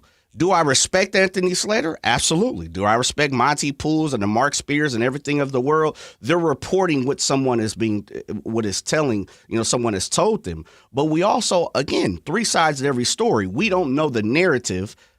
We believe we're getting Anthony Slater's kind of tied to the organization more than the player. No, he's tied. He actually is tied more to Kuminga's camp. Right, I get it. He's tied to both. Yes, exactly. But what I'm saying is and I use Anthony Slater, that's probably a bad example. Other people throughout here, because Anthony Slater is super tied to the situation. Yes. And he's actually kind of been the guy that's been in the middle with the situation. There are there's so much negative connotation about Kuminga that you can definitely tell a lot of it's come from the organization. The organization has done a terrible job. They've botched it. And to me, they're trying to save their ass. Well, I think and that's what it's really coming down to. And I think that's why we continue to get so much negative connotation about Kuminga. Then perhaps the answer to the question, how do the Kings look at all this and still say they want him? Maybe they feel like, what you said, Jay, maybe the Kings feel like this is a narrative that the team has spun, and it's not necessarily true. Yeah. So that would be one reason why you overlook all that and go, no, we still see something there. Right. 339-1140, 1-800-920-1140. JR is on hold. Hey, JR, what's up? What's up? Are we just going to skate over the fact that De La Salle said he would have been a surgeon if he didn't have shaky hands? No, I never said I would have. I said I couldn't be. Oh, it was okay. never in the cards for me. Okay, and then the fact that Whitey illegally went to some pond to catch a fish, walked up in the hills. No, yeah. See, he thought I was going to let that slide, but the sign's very confusing. I'm making the call to 311. Very confusing. Thank you. Yeah. Thank you, guys. All right. That's all I wanted. Go Niners. Love you. Thank you, JR. Appreciate that. A couple other notes here. Let's see. On Trade Talk today, with rookie centers playing well, Domas is the one who the Kings need to trade, perhaps. Bobby Marks has a list today. Bobby Marks and somebody else, Kevin Pelton, I think. One player to watch at the deadline for every team, and the one Kings player they list is Demarcus Sabonis, which surprised me a little. I'm telling you. And I think the thinking is, look, there's teams that are looking for centers, as we discussed yesterday. Mm-hmm. Although Evan Sittery's story report that Charlotte is interested, I haven't seen that pop up anywhere else, but I'm keeping my ears and eyes open. Throw it in the mix. Throw them in the mix. Another report linking the Kings and Ja. This is from friend of the show, Chris Mannix. This is interesting. And again, I think we knew this was what was going on. Two teams come up often when I talk to league execs, he wrote. This is in regards to Ja. One is Sacramento. Scott Perry, the new top exec with the Kings, has been signaling publicly and privately that he is not looking to add a volatile player like Ja Morant. But let's just say many people don't believe him. Sacramento going nowhere and have some big, shorter contracts that Memphis might be interested in, especially if the Kings include a draft sweetener or draft pick as a sweetener. So this is another version of what Hollinger said yesterday, which is teams, people think that the Kings may be one of the teams interested in Ja just because people look at the Kings and go, yeah, that's something they would do. Yeah. Not because there's any evidence that they have interest, but, oh, yeah, right. That's a Kings thing. And Scott Perry says, no, we don't want to do that. Yeah, sure. Wink, wink. Yeah, I think that's why they're still linked to Ja. Right. Well, I think this is a great opportunity for Scott Perry to say, we are not your grandfather's Kings. We ain't doing that no more. So just don't do it. Mm-hmm. And then everybody will believe you. Yeah. Yeah, we don't believe you, Scott Perry. Coming up, the one thing the 49ers have to do to beat Seattle. It's something they've struggled to do, Alan. Jay, it's a drive, guys. Be right back on Sactown Sports. Hey, this is Greg Papa. Are you working through a major insurance claim? SunPoint Public Adjusters can help. SunPoint prepares, presents, and negotiates your claim with the insurance company, working only for you, making sure you get everything you're entitled to, not what just some adjuster working for an insurance company thinks you should get. Call SunPoint today at 888-247-7865 or contact us at sunpoint.us. SunPoint Public Adjusters, the gold standard in public adjusting. License number 2N14884. Guys, low energy, low drive, or strength not what it used to be? For many men, it's low testosterone. At Revive Men's Health Sacramento, start with a free T-check, exam, and consultation to get real answers. And this month only, qualified patients may receive 25% off testosterone replacement therapy. Call 916-619-3000 or visit ReviveMen'sHealth.com. Terms apply. Must medically qualify. The other guys must think you failed math. Get this huge discount. Then the fine print hits you with $5,200 in mandatory ads. It's adorable in a scammy kind of way. At Hoblet, we skip the tricks. The price you see is the price you actually pay. What a wild concept, huh? Hoblet. Family owned 77 years. Experience the difference online at hobletdodge.com. This is the story of the one. As an HVAC technician, he and his digital multimeter are in high demand. So when a noisy office HVAC turns out to be a failing blower motor, he doesn't break a sweat. With Grainger's easy-to-use website and product information, he selects the product he needs to keep everything humming right along. Call 1-800-GRAINGER, click Grainger.com, or just stop by. Grainger, for the ones who get it done. Wesley Financial Group is not a law firm. I'm Chuck McDowell, founder of Wesley Financial Group. Did you buy a timeshare because they told you it was a great investment? That's a lie. Most timeshares can be bought online for $1. To find out what your timeshare is worth and to cancel it, call us today and we'll send you our timeshare exit kit free with all your options for cancellation. Call Wesley for your free exit info guide. 800-897-4400. That's 800-897-4400. Country in the Park is back. May 8th and 9th at Cal Expo. Miranda Lambert. John Party. Chris Young. Turnpike Troubadours. Dylan Scott and more. Line dancing live DJs, Mechanical Bulls, huge festival area, and food trucks. Tickets start at only $68. Country in the Park. May 8th and 9th at Cal Expo with Michelob Ultra and Raising Cane's Chicken Fingers. More info at CITVFest.com.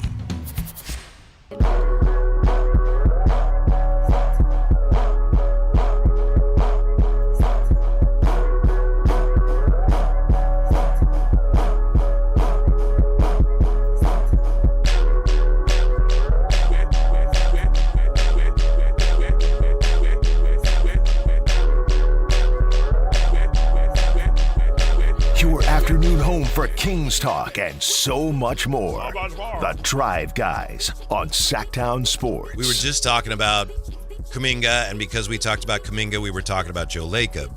And I just saw before the show started the strangest Joe Lacob rumor that actually relates to a Sacramento team. Have you guys heard this? I think it comes from someone fairly reasonable, but the report, it's more of a suggestion, is that Joe Lacob, who had some interest in buying the Angels and didn't get them, that he would consider buying a team from Southern California that apparently is up for sale or will be up for sale soon, the San Diego Padres, and then Joe Lacob would move them to Oakland.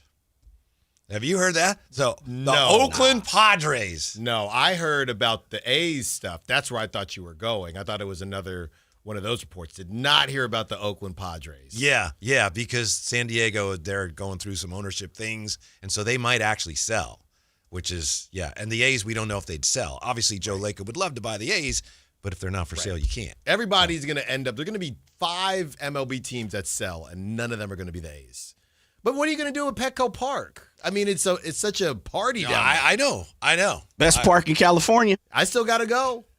Hey, you haven't been to the best park in California? The best? Yeah, Petco. Oh, Willie Mays Street. Willie Mays Parkway. Man, you don't even believe that with your own heart. Look, man. He loves the orange and black. There's just different vibes. Doesn't mean the ballpark is the best. I need to get down there, Gas Lamp District, and then I'll make my assessment. Yeah. I'll tell you, I tend to pull for the Padres. Jay and I have gone back and forth on this. I agree with you. I've been to Petco many times. I think Oracle's a better park. I'm not disagreeing. The weather doesn't compare, but everything they're both great. No, Jay, I see you out there. It's the weather. They out there. It looks like Jay would love it if a different team played there, I think. Yeah. Would love what? That Oracle. That garlic-infested ballpark. Hey, they do pigeons everywhere. They do the Uber Eats, and we went to a game. They were playing the Mets. They do the Uber Eats. They'll drop off the food at your seat. We got the crab sandwich and the garlic fries delivered to us for $75. I am paying for it. I am still paying for it now. Right. It's on the credit card. Put it on a Klarna. I'm paying that off in installments. Yeah. I went to. So what's that make? Wait, hold on. Whitey, that makes it the best ballpark? Because you could get overcharged for Uber Eats. I don't get why that makes it the ballpark that much special. It's the scenery. It's the scenery. It's the pageantry. My daughter and I went down there not last year, the end of the year before. Padres were playing the Giants. And to your point about the concessions, I embarrassed my daughter a great deal. We got, each got a water, and I might have gotten a hot dog, and she got a pretzel or something. And then they ring it up, and I'm like, oh, no. I only got. Wasn't it a pizza? Yeah, it was the pizza, right? Yeah. And my daughter's like, Dad, no, that's right. And I was like, whoa. I think you overcharged. It was. Yeah. I only got a slice, not the complete pizza. Wasn't that it? Yeah, you're right. You remember it better than I do.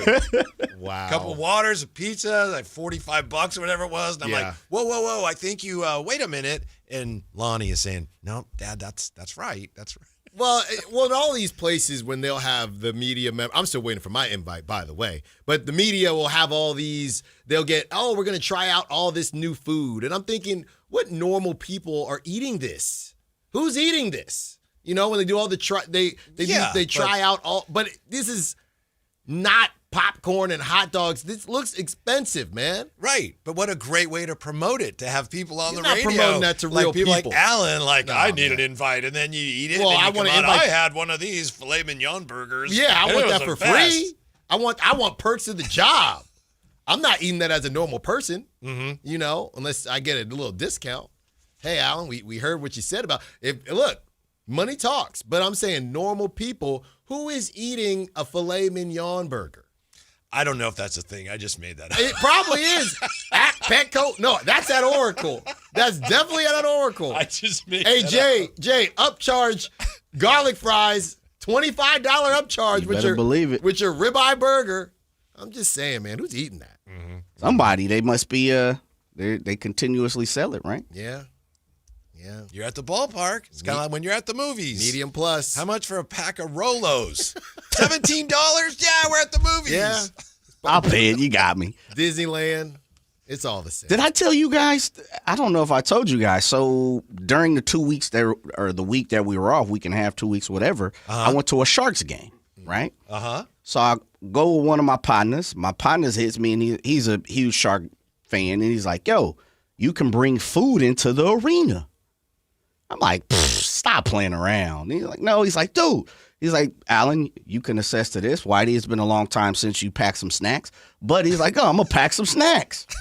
I'm going to bring a duffel. I'm like, dude, we're good. We could buy some lunch or something. He's like, I'm telling you, literally pull up to his house, grab him. He's got two, clear bags like we're going to Levi. Yeah. We pull up, and there's two different lines. There's a line for people who have a bag. There's people who don't have a bag. The one that doesn't have a bag look like TSA line. Nobody's in it. The other one looks like a DMV line to the roof. Costco, right? Yeah. Where's Rob Brooks when you need him?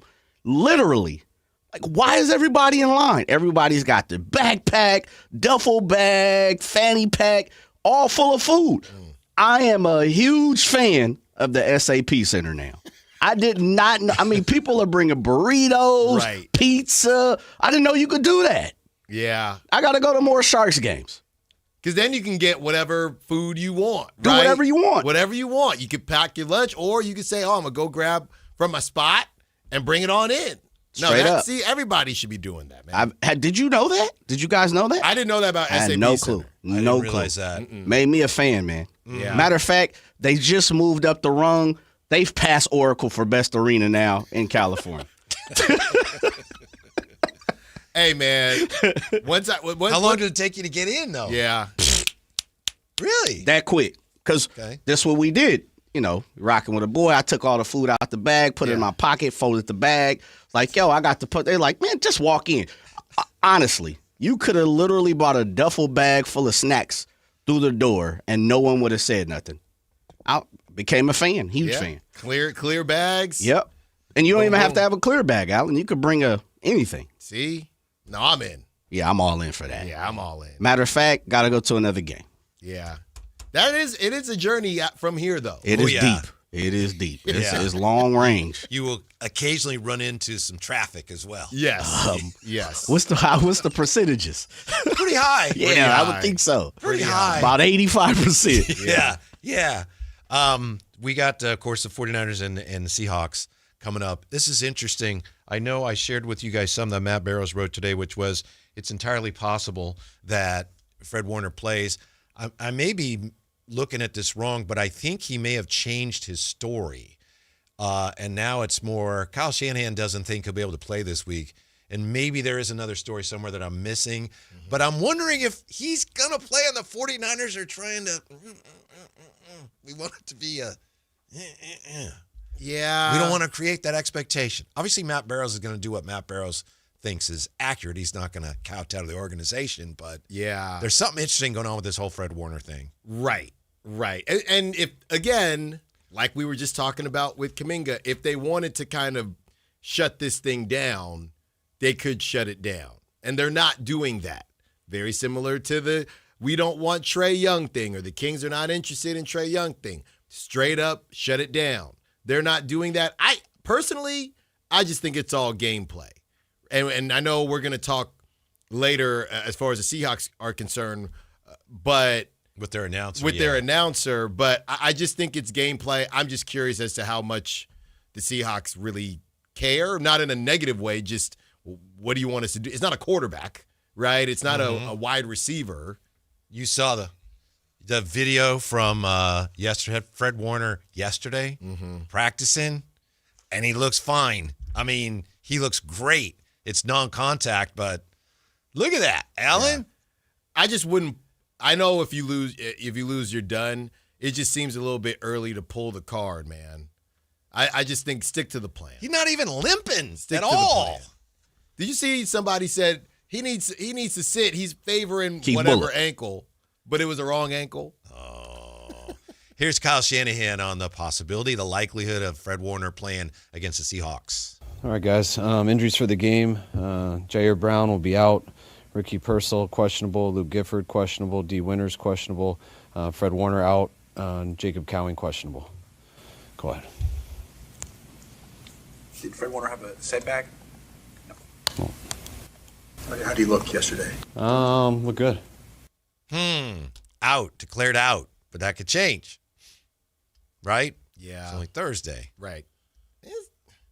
I know I said the days matter, but you got to see a little bit more progress here. Or they're just game playing it. You said they don't got to report it until Saturday. Well, they would activate. When do they have to have the actual – isn't it Friday they got to report injuries, Jay?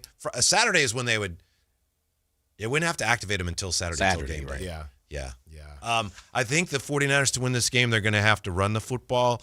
The Seahawks like to run a lot of cover two, and if they can play two deep safeties and stop the run, the 49ers are in trouble. So they got to stop the run.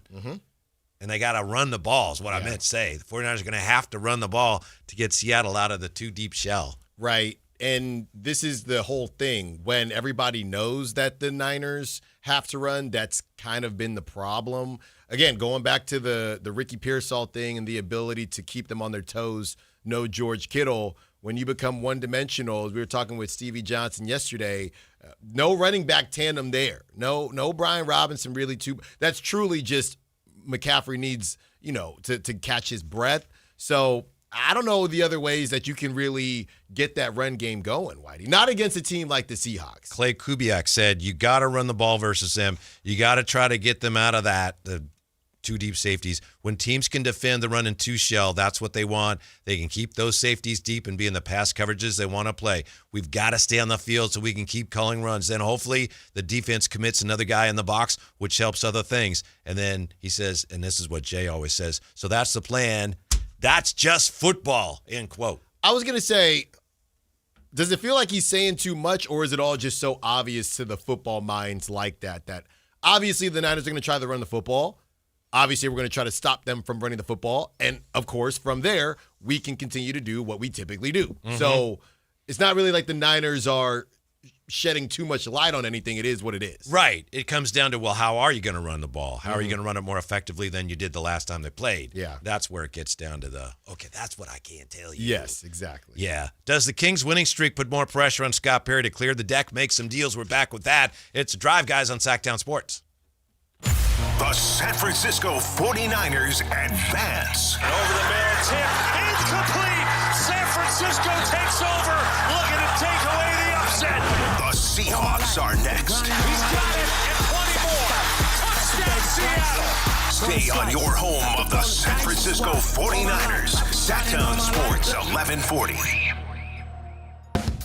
The Sactown Sports 49ers Report is brought to you by Kia of Vacaville, located beside the Vacaville outlets. Niners pull off the big-time upset in Philly, defeating the defending champs 23-19. Christian McCaffrey had over 100 yards from scrimmage and 2 touchdowns in the win.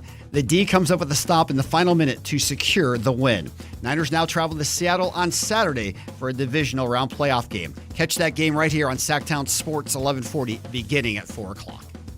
Football season is here at Kia of Vacaville. You can score big in a new 2025 Kia Niro LX with up to 53 MPG combined at Kia of Vacaville. Perfect for road trips, tailgates, and cruising to Levi Stadium in style and comfort. But don't wait. Inventory is limited at Kia of Vacaville, and these deals won't last long. Visit KiaVacaville.com or stop by right next to the Vacaville outlets for friendly service, easy shopping, and unbeatable value. All in one stop. Kia of Vacaville, where the adventure begins. This is the story of the one. As a safety manager at a manufacturing plant, he does everything he can to keep his coworkers safe. From finding ways to reduce risks to keeping safety supplies in stock. And for that, he relies on Grainger. Grainger offers a broad range of quality products and next-day delivery, so he can always play it safe. Call 1-800-GRAINGER, click Grainger.com, or just stop by. Grainger, for the ones who get it done. Come check out Capital Casino, Sacramento's #1 poker room with the most variety of table games in the region in a safe and friendly environment. Plenty of well-lit parking available, conveniently located in downtown Sacramento. And remember, Capital Casino has the best food, the best service, and the best action. 411 North 16th Street in downtown Sacramento. For more information, log on to capital-casino.com, and please gamble responsibly. 1-800-GAMBLER.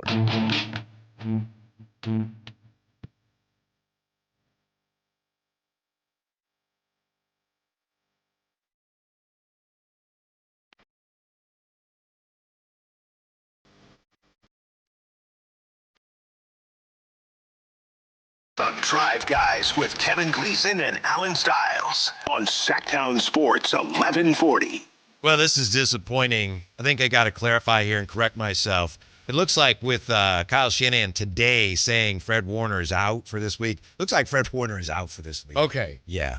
Straight up, it's over. Yeah, it appears to be the case. I was a little bit confused because today Matt Barrows had said he might come back, but the story that is being written here by the likes of Nick Wagner is Fred Warner will not return for playoff tilt versus Seahawks. I don't know that that's considered fair play for a team to say he's out and then to come back and go, oh no, it looks like he's going to play. Right. So if he were going to play, and I should have realized this. It's done. You're saying it's they done. wouldn't say he's out. If there's still a chance, like, well, he'd be questionable. So Right. it looks like he is out. Yeah, even though he did not necessarily speak on a setback per se, he just said it ain't happening. Yeah. Do you think he did? Or would they have to? No, I think somebody must have said, look, some doctor or somebody must have said, yeah, this is he's doing about as well as he could do, but he really would be really risky for him to subject his ankle to the kind of force you would if he were playing. So, Now, as for Sam Darnold, what do you think, Alan? In your Seahawks shirt, is Sam Darnold going to play? Yes, he's going to play. I think he said 0% chance that questionable he misses. with an oblique injury. Yeah, and that's why you don't practice, right? That's what are we doing practicing? All the practice has been done, but obviously he's going to play. I think when you do get reports like this, very similar to what we were talking about before the break when it comes to, is this just football or are you focused on something? That could be a feather in the cap of the Niners where it's even more of an emphasis to get to the quarterback and make him uncomfortable. Obviously, you're not trying to hurt him, But if he's already feeling some discomfort, it's just another reason to say, hey, let's get to this guy and see what happens. That's it. Yeah. Yeah. Get a lead, put some pressure on Sam Darnold. Maybe he gets a little shaky like old shaky Styles, huh? Yeah. With that football. Loose with that football. Yeah. He wanted to, right? They had the fumble. They did. They had some opportunities. Yeah. But, they were able to power through and, they got that 1 seed. But I keep saying it. I don't think they wanted to see Fred Warner or no Fred Warner. I don't think they wanted to see the Niners again. Every remaining NFL team has flaws. And it's unusual for there to be only this many teams left, and they all appear to be flawed. You could even argue in a vacuum, none of these teams are good enough to win a Super Bowl. Well, somebody's gonna. Right. But Seattle's biggest flaw, it's probably Sam Darnold, the X factor. Yeah.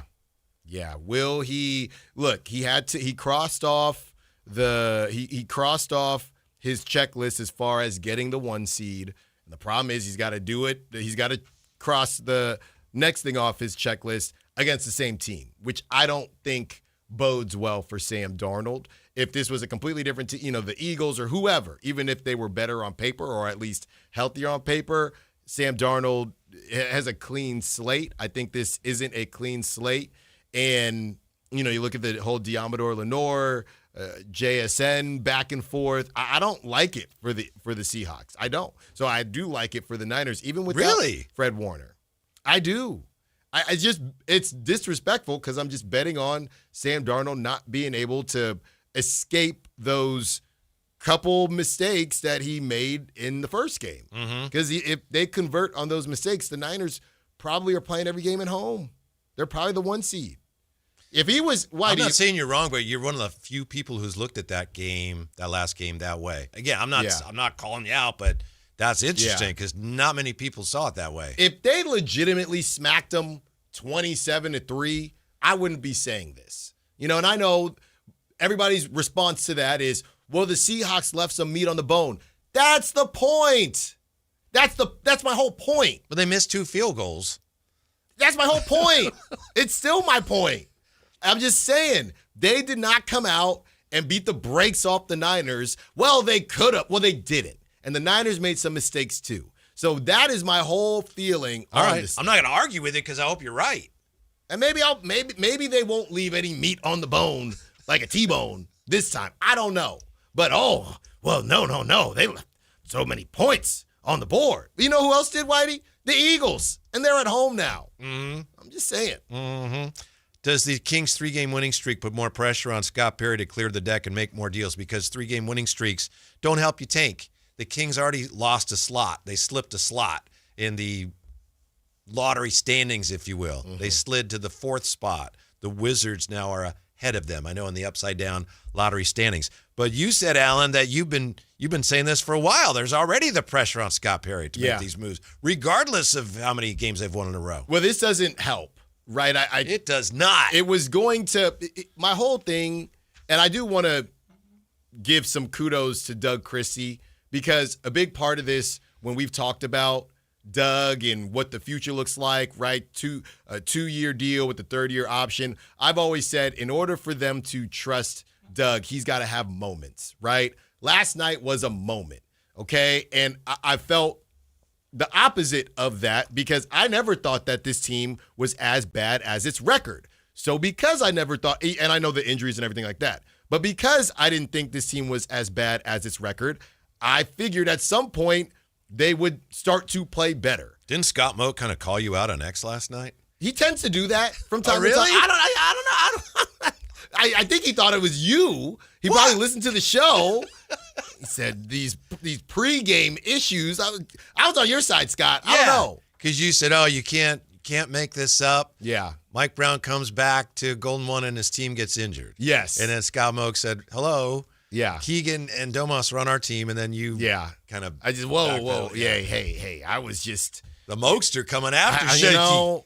I can't. These days, Whitey, I can't say anything. But when you look at all the opportunities that the Kings have had this season, I just never thought they were as bad as their record. So I always assumed at some point they would play a little better just a little better. So to me, this was always about Scott Perry getting it done because I didn't expect the Kings. Maybe I thought it would happen later, maybe after the trade deadline, and they've won 3 games. They haven't won 10 in a row here. But I just figured at some point the Kings are going to play better, or they're going to get a team like the Knicks with no Jalen. He's going to roll his ankle in the first quarter, or they're just going to get a team that's struggling, or they're going to get a crazy home game stretch and they might figure some things out. So I've always felt this is not about the team. They're probably going to play better at some point. This is about Scott Perry keeping them from doing that and making moves. I feel like we're the Major League 4 or whatever,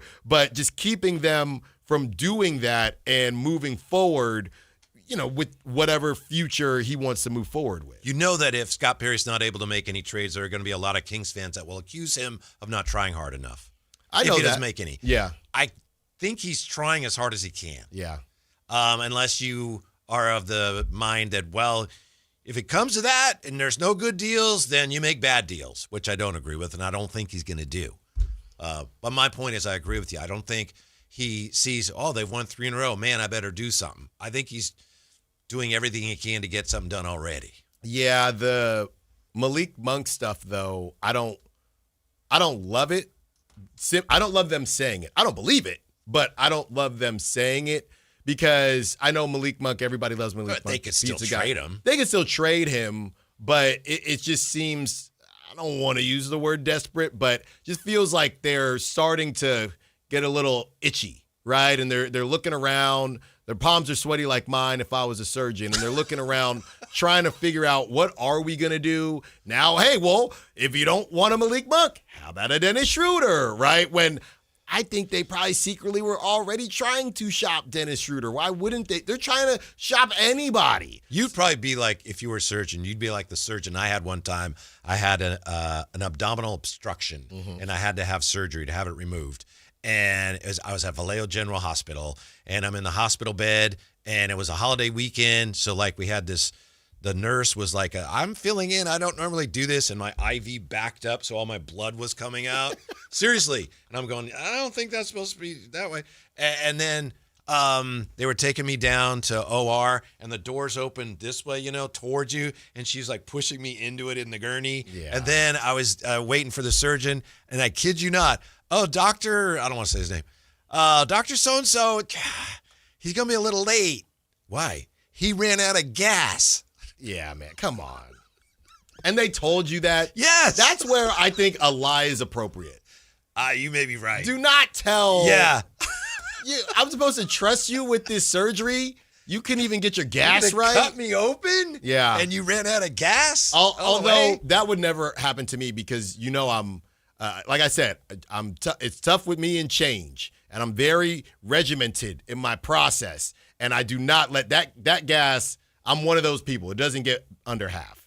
I can't do it. Mm-hmm. I can't do it. My wife, she'll grind that thing down, and then I'll get in the lights car. on. I'm like, dude. It's been on for 3 days. I'm running late. Now I got to fill up the gas. This is why. You call your wife dude? Dude. Yeah, just fill it up when it's time to be filled up. I can't stand that. Mm-hmm. I mean, Whitey, two notches left. It says 10 miles to E. Where am I going within 10 miles? Why are we in this position? Mm-hmm. She's got things to do, too, and she knows you have a little more free time because she's got kids to take care of. At least tell me before I get in the car. Yeah, but, you forget. Just tell me. You see it, I'm low on gas, and then things start happening. Just tell me, hey, did you fill up the car? Then I got to ask. And then she feels bad. Yeah. I think we've been easy on you today about the whole Dylan Cardwell, Precious Achua thing.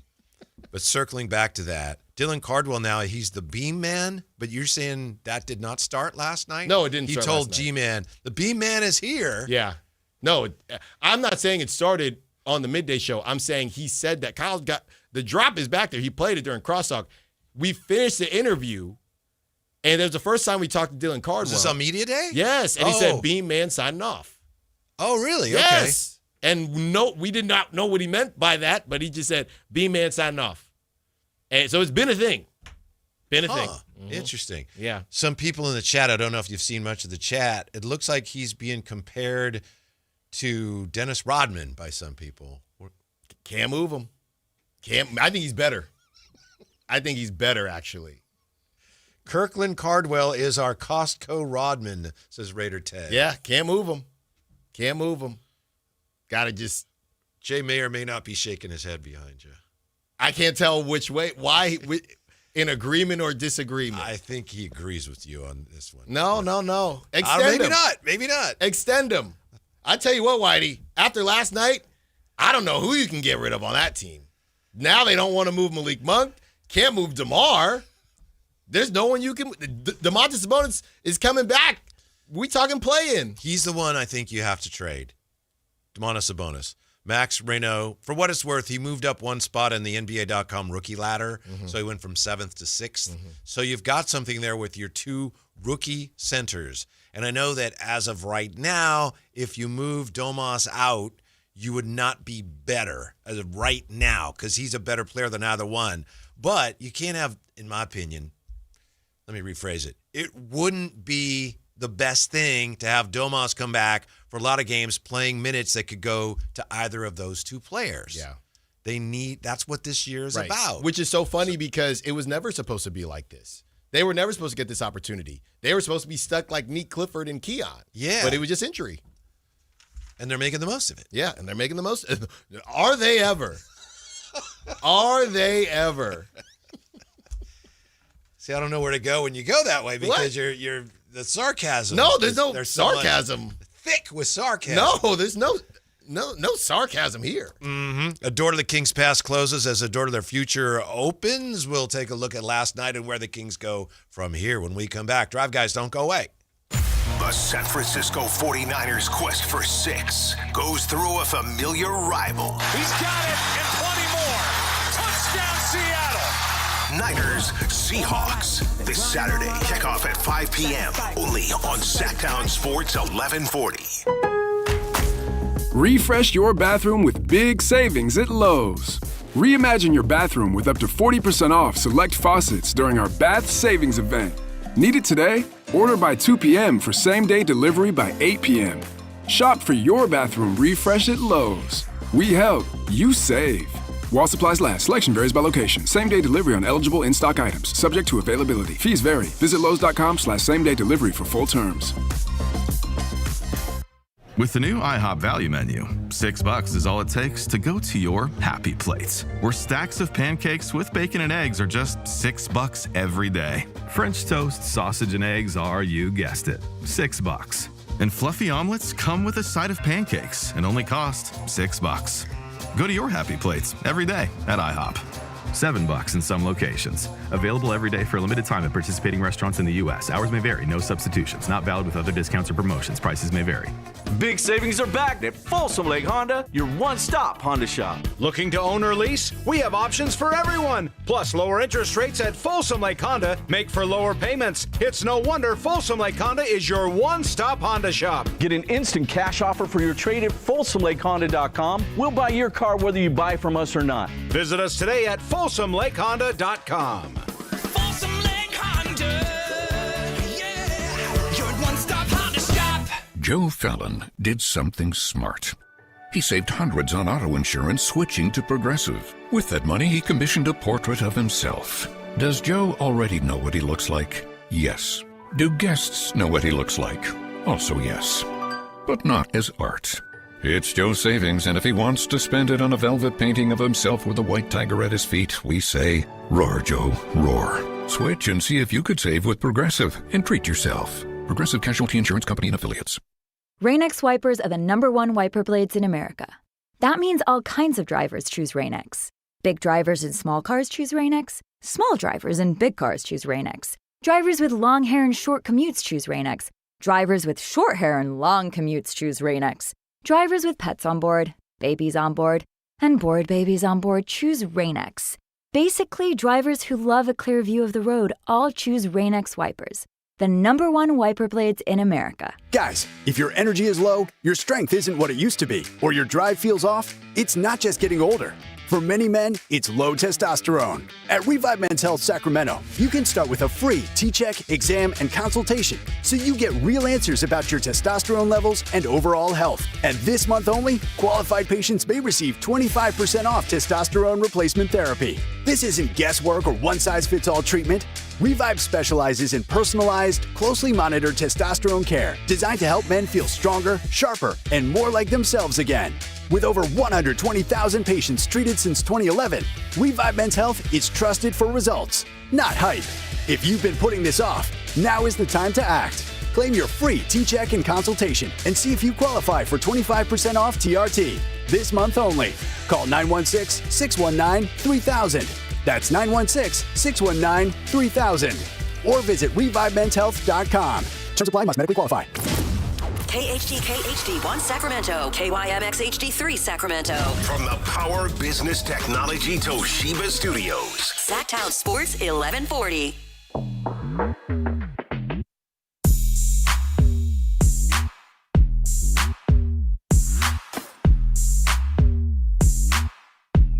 Live and local, it's The Drive Guys. Watch the show on youtube.com/Sactown Sports 1140. Or listen on the Sactown Sports app. Got Jay in his King shirt. I got a King shirt on. Alan in a Under Armour green shirt that people like, Alan. Waxed Up Will says, I like the green, Alan. Oh, thank you, Will. And then we also have this on the text line. Neon green, huh, Alan? Did you just get back from writing tickets at the fishing spot? Yeah. Snitch? Yeah. So that's not fair. Yeah. I mean, I did send Oh, that is fair. I did send y'all a picture, but I was just trying to explain what was going on. So when you run, however often you run, you go by that sign and you run around Fisherman's Lake. Yes. Where you don't like it when people are fishing. Yes, but as you can see in this picture, it's very foggy. So right now, we don't have to worry about that. It's an oddly shaped lake because I assume it's man-made. Yeah, it's man-made. But on the other side is, I believe, natural, which is where you can fish. Yeah, but it looked to me like it said you can only fish in the light blue areas, and then some of the parts of the canal have both light blue and dark blue. Well, it just and faded a little bit. I could not. I had never looked at that before. It was very confusing. But that's not why people are doing it. They know. They know. Well, how do they know if the sign is not clear? It is clear. But you said there's other signs that just It's say like no fishing here? If a stop sign is faded, it's still a stop sign. Yeah, but that's not what this is. Is it the same thing? It's like a stop sign that is part red and pink and faded. Right. It says, Yes. stop at the red parts. Right. Well, I can't tell. Sure. But they know. And what I've seen, they're at the dark blue. It's not faded. So it's where they are. now. It's like a lot of people. It's growing every day. Now they're toying with me. We doing it haven't on heard purpose. back from the mayor yet on wiffle ball or you. I won't say anything. Address. I won't embarrass us the first time. It's a 5-game series. Oh, is it? Okay. All right. Yeah. Well, good luck with all of that. Thank you. The Kings last night closed the door on Mike Brown's tenure officially, right? Yeah. And now it's like, let's go. Let's look to the future. Mike Brown came, he saw, and he got conquered. Yeah, he did. And did lose Jalen Brunson. We can't ignore that. I don't know how many games he's missed, but I can tell you this much. They are what they call, for the nerd basketball players or basketball fans out there, Whitey, a very heliocentric team, which just is a fancy word of saying they're kind of powered through one guy. Think, I guess, the Mavs, Luka, those teams like that. I don't know. The Thunder are weird because, yeah, they got Shea. I would call the Thunder heliocentric, but those types of teams. So when you don't have that guy, it's very, very tough. And Brunson's one of those guys where it feels like he rolls an ankle every game. Every time I see him, he goes to the locker room at least once. Yeah. So I thought he was coming back. I had a buddy who is a Knicks fan. He lives out here, but he's from back east. And he was at the game. He said, hey, you at the game? I don't know, I'm not there. I said, is Brunson coming back? No, it doesn't look good. And then he never came back. So that kind of started the whole thing. But I do feel in my heart of hearts that the Kings are going to win either way. They were hyper-focused to get that one done. And then you have Dap Gate at the end where Brendan Nunez went viral because he posted a video, and we know everybody was going to do it, where Mike doesn't give the hand raise. And I think investigators saw, maybe it looked like Doug was just riding, like we talked about yesterday. It was hard to see on TV. You watched on TV, right? I just saw it on Brendan's clip. Okay. But people were saying it looked like Doug was maybe just riding the wave, right? And hey, if Mike does it, then I'll obviously do it back. Mike just got up out of there. And, that started a lot of people saying, well, they lost and blah, blah, blah, blah, blah. I think for me, that Knicks team is in such a weird spot because of the expectations that they have that it's kind of hard for them to enjoy anything. But here's what's funny, Whitey. When you compare this to real life, I would look at it like maybe a situation where you and somebody else were maybe interested in the same person, okay? Maybe you both dated that person and they chose you or tend didn't to relate chose everything you. to these types It's always, of matters. because that's basketball, 11 basketball, baby. It's 11 basketball. So maybe, they picked you, they didn't pick you. Long story short, 5, 7, 10 years later, neither of you are with this person anymore.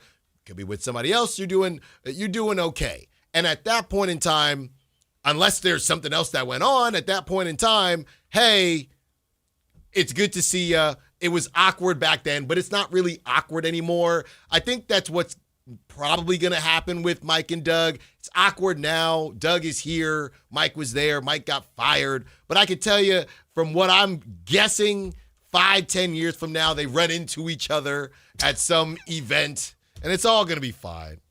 Well, that's good. Yeah, it's all going to be fine. I want to put what you said to the test here. Okay. You were talking about heliocentric players. Yeah. Usage rate is a percentage of a team plays used by a player while he's on the floor. It's calculated with how a possession ends, field goal or free throw attempt or turnover. So the guys that are the most heliocentric have the highest usage rates. Right. So you mentioned Shea, and you were kind of, I'm not coming after you. Yeah. You said Shea, you thought, well, they're kind of heliocentric. Here's the top usage rates this year in the NBA. This guy's only played 2 games, so I think we can throw this out. But Jalen Green, 37%. I would guess Tyrese Maxey might be up there. Luka, of course, is 36.8. Giannis, 35.9. Jaylen Brown, 35.6.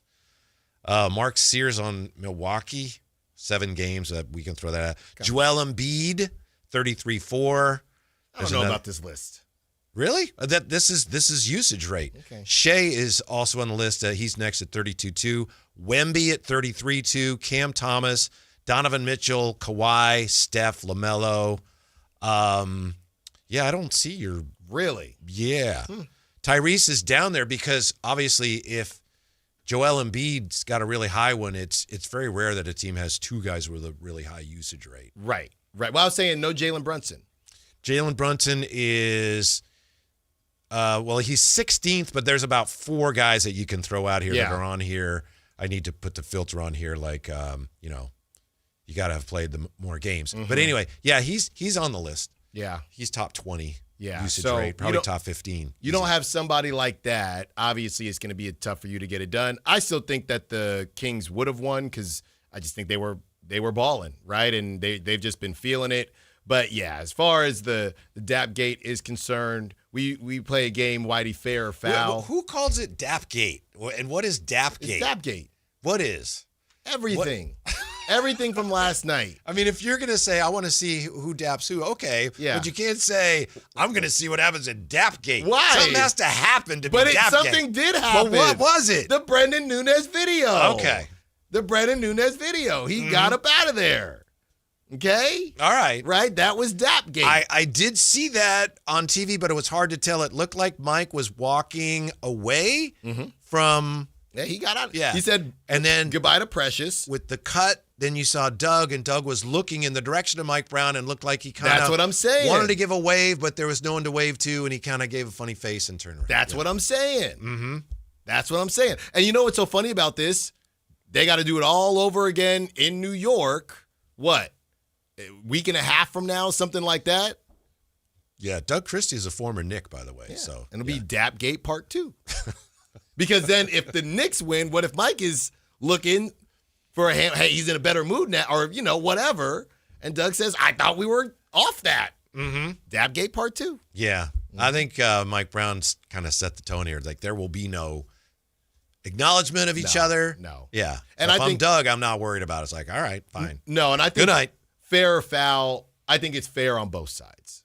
I think it's fair for Mike to say the right things, but secretly or not so secretly feel how he feels. But Doug Christie didn't fire him. No, How can you be there with Vivek like, hey, man, hey, yeah, and then you're not even going to acknowledge the opposing coach? Yeah. Like I said, maybe, I don't know if there's more to the story. I'm a Mike Brown fan. Yeah. I enjoyed his time here. I think he's an excellent coach. And I heard Matt George say, Mike Brown will always take the high road. I don't believe he did last night in that instance. No, I don't think he did. But I do also think it would have been different. And you can call him a front runner if you want, but I do think it would have been different if Mike Brown won. I don't want to believe that, but I kind of think he would. If they beat the brakes off the Kings, I think he does. Which you can say, again, fair or foul, we'll never know because they lost. But I do think he might have a little bit different energy. And then maybe we'll never know. Yeah. We'll never. And then maybe it's Doug saying, I'm cool. But they lost. Well, we were just talking about usage rate, which you brought up, and I think that's one of the keys to why the Kings have won 3 in a row. They're so democratic right now. The usage rate is spread more evenly amongst the 5 starters. They've had starters in double digits almost every game here during this winning streak. Against the Lakers, as I said earlier, Precious had 9 points. He's the only starter in the last 3 games not to hit double digits. But DeMar is getting the most work, but he's still been hyper efficient. So it's not like DeMar's out there taking, 23 shots. Yeah. And they seem to be harder to guard this way. And I think a big part of it is Russell Westbrook setting the tone for that. Mm-hmm. Attacking when it's appropriate, but also distributing. Last night, and obviously Russell Westbrook, say what you will about him, very highly intelligent basketball player. Late in the game, he gets the ball. He's a point guard, and he gives it to DeMar to bring up because he realizes everything's going through DeMar now. Right. And early on, when you watched Russ, it's almost as if, and talk about hashtag prop talk, if he got his assists or got his points, whatever it is, you would know pretty early on what mentality Russ was in, right? If, hey, okay, I'm a passer today, or hey, I'm a shooter today, whatever it is. But even the shooter aspect, a lot of times it turned into, well, if nobody else is going to do that.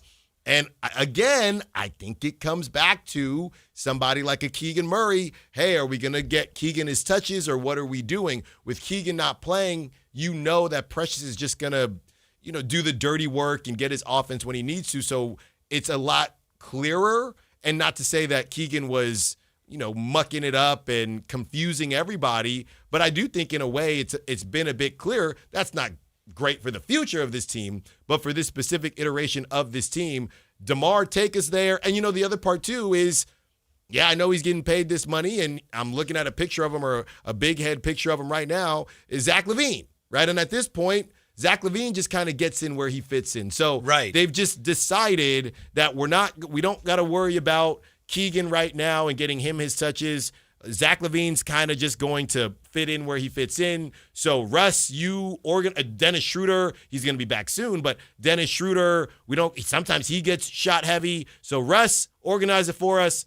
It's almost DeMar time, or whenever it's DeMar time, let's do that, and everybody else just get in where they fit in. It may be kind of silly to look at these numbers because we don't know how long this roster is going to be together, and we think we know that winning these games is not ultimately the organization's goal, but just in terms of trying to figure out how are they winning. Look at the shot distribution last night. DeMar 16, Achua 14, Max only 6, 14 for LaVine, and 13 for Westbrook. Mm-hmm. And that's the way it should be. This team seems to be very effective when you're playing that way. Also, DeMar, when he first came here, one of the things he was supposed to do was help the team get to the line, and he hasn't done that throughout his time here as much as the Kings hoped, because that's been an issue, when they were competing for play-in spots. They didn't get to the line much. He got to the line last night 13 times, and the Kings shot 38 free throws last night. Yeah. Which I think speaks to how they're playing more physically as well. 38 free throws is a ton of free throws. Yeah, getting to the line and kicking you-know-what and taking names. When it comes to the fans, though, and how this thing has progressed, this was a great day for everyone involved that is a fan or connected to the Kings. But moving forward, I do wonder when you look at the games that they do have coming up where you don't have that connection, is this where fans might get – I know some fans out there, I want the Kings to win regardless. But is this where some fans might say, all right, what are we actually doing here? Cool, you beat the Wizards with DeMar and Westbrook, and now Sabonis might be back by tomorrow's game. That cool, you beat the Blazers. They're not going to win all these games. But the feel-goodness, even when they go back to New York to play the Knicks, some people might pay attention, but that game's at 4:30. A lot of people might still be at work or, trying to figure out what they got going on. And, hey, why aren't the drive guys on? Well, it's a Kings game. That's why. So I don't know when the next game is where people are going to value it more so, besides the people that just love wins and love their team winning. I don't know. We're so far away, 7 games out of the play-in. We're just still so far away from anything mattering that I don't know how fans are going to feel. Cool, they beat the Wizards and the Blazers. Now, if it's a win streak, cool, but... You're saying mattering in terms of actually challenging for a play-in spot or something? But and all you're doing is just ruining your chances at getting no disrespect to this team, but an actual game changer in this draft. So I think this was maybe the last straw for a lot of people's not belief in Scott Perry, but hey, man, cool, we got our win against Mike Brown. It was great. We beat the Lakers. Awesome. Can we stop now? Mm-hmm. Can we stop? Because we're wasting time. But the way this team is playing, how do you stop? You stop. You stop. Come on. You play. Whitey, you stop. But how? How? I'm not Scott Perry. It's not my job. I'm looking here. What? They're 11-30. Okay. So 16 and what are they? Yeah, 7 or 6.5 games out of the 10. We hate the 10. No, I know. Everybody's supposed to hate the 10. I'm not arguing with any of that. I'm just saying you got to stop. Honestly, if this team continues to play well and you're Scott Perry and you're looking at this, how do you stop? Whitey, where do you put that restrictor plate on?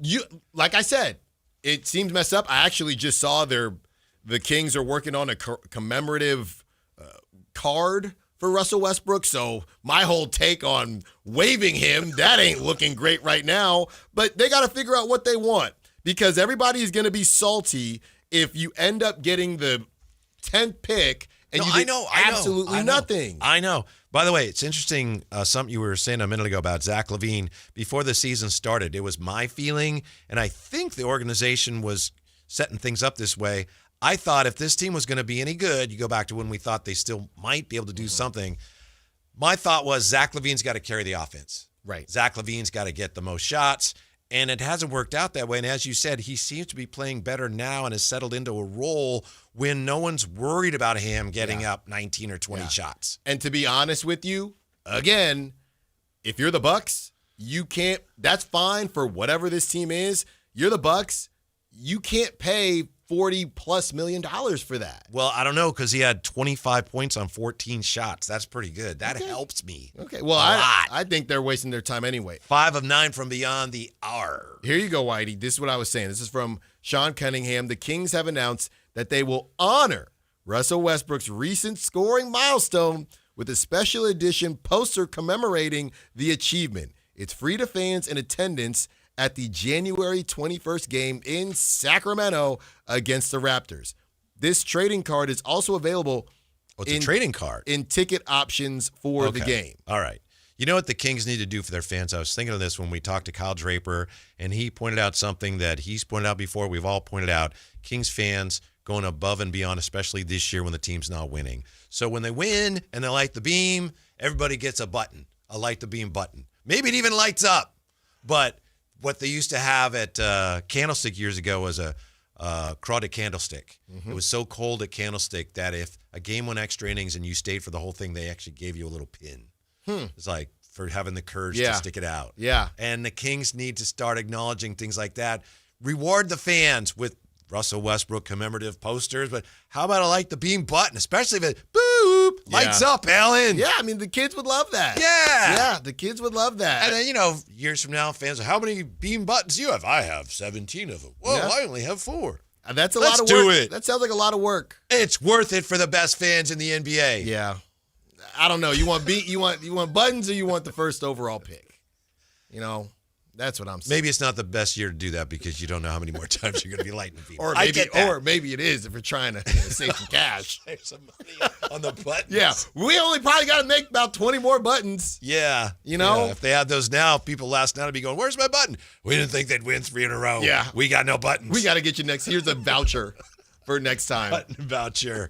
The main reason the Kings are winning, I think, there's a lot of things going on, but the biggest reason is that the Rockets, the Lakers, and the Knicks cannot hit the broadside of Arco 2 from three-point range. The three-point shooting's terrible for whatever reason. Give the Kings some credit for their defense and what that may have contributed to that. But 23 out of 107, 21% is miserable. Yeah.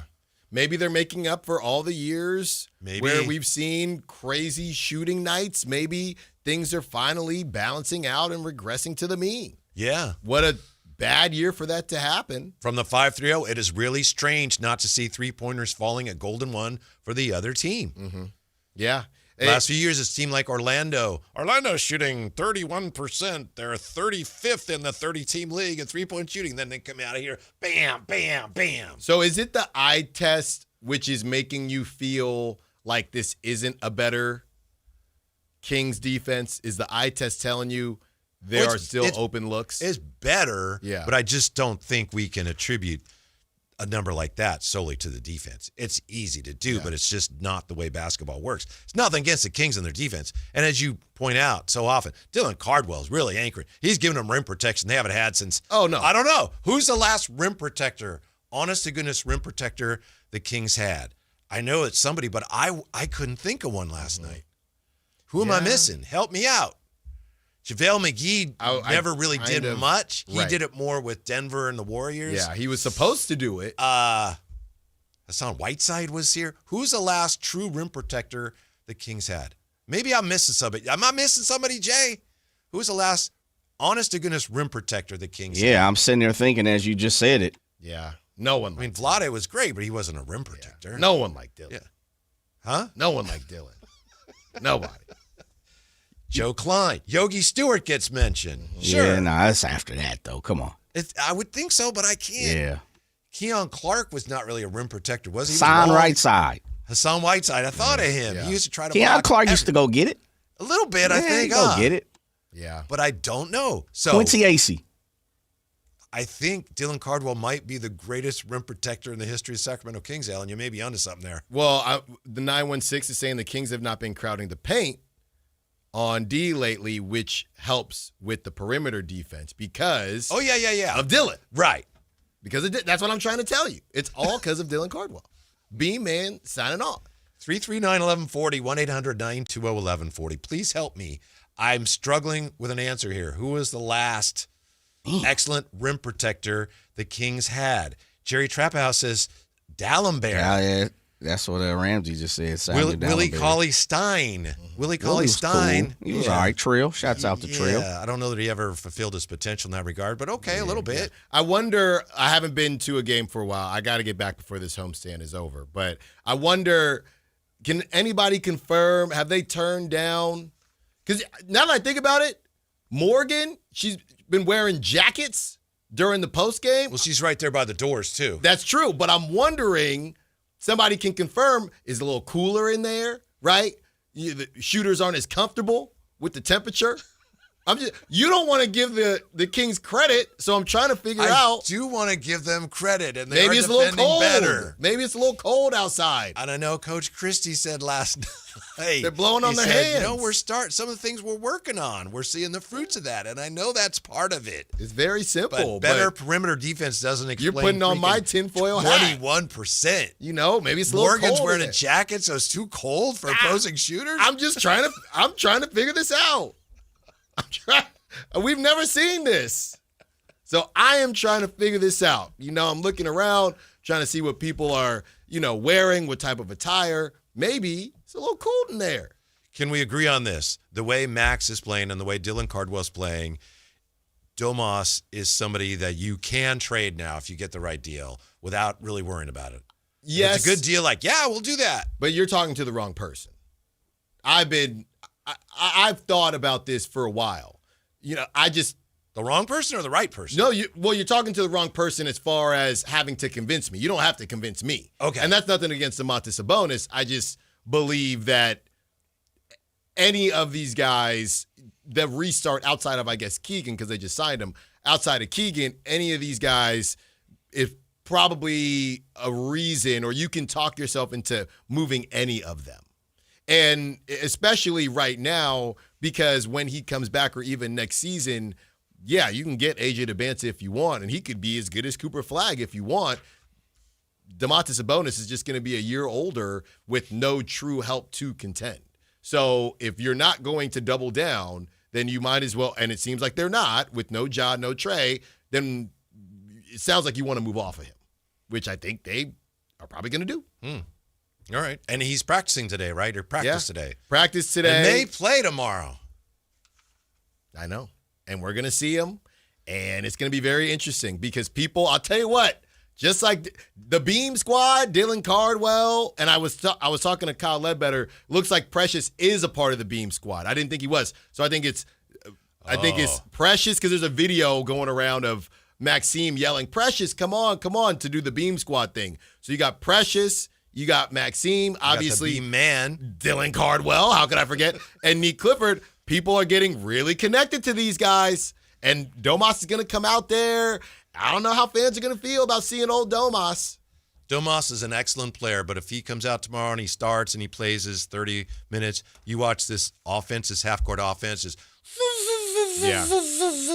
not his fault, but it will lose all the cohesion that we've seen the last few nights. Right. You know what it reminds me of? And obviously they didn't win the whole thing, but it's a hybrid version of what we saw during Summer League. When this team went to the Summer League championship, they really like each other. They're all on the same page. Now you're throwing an all-NBA player back in the mix, which in theory should be good. Him and Dennis Schroeder, people want to run Dennis Schroeder out of town. And he just smacked Lucas, so I don't know why they want to run him out of town. But people are getting used to this iteration of the team. They're winning, and things are going to get very spicy out here, Whitey. Two things can be true. On the one hand, Schroeder is now a folk hero in Sacramento Kings history, always will be. Also, let's get rid of him if we can. Yes, very much so. Everybody is saying, well, look at who's doing, I guess, a version of your question, Whitey. Well, if you look at who's not playing and now they're winning, the math is right there for you. We'll come back with some of the truest words ever written in regards to Jonathan Kuminga next on Sactown Sports.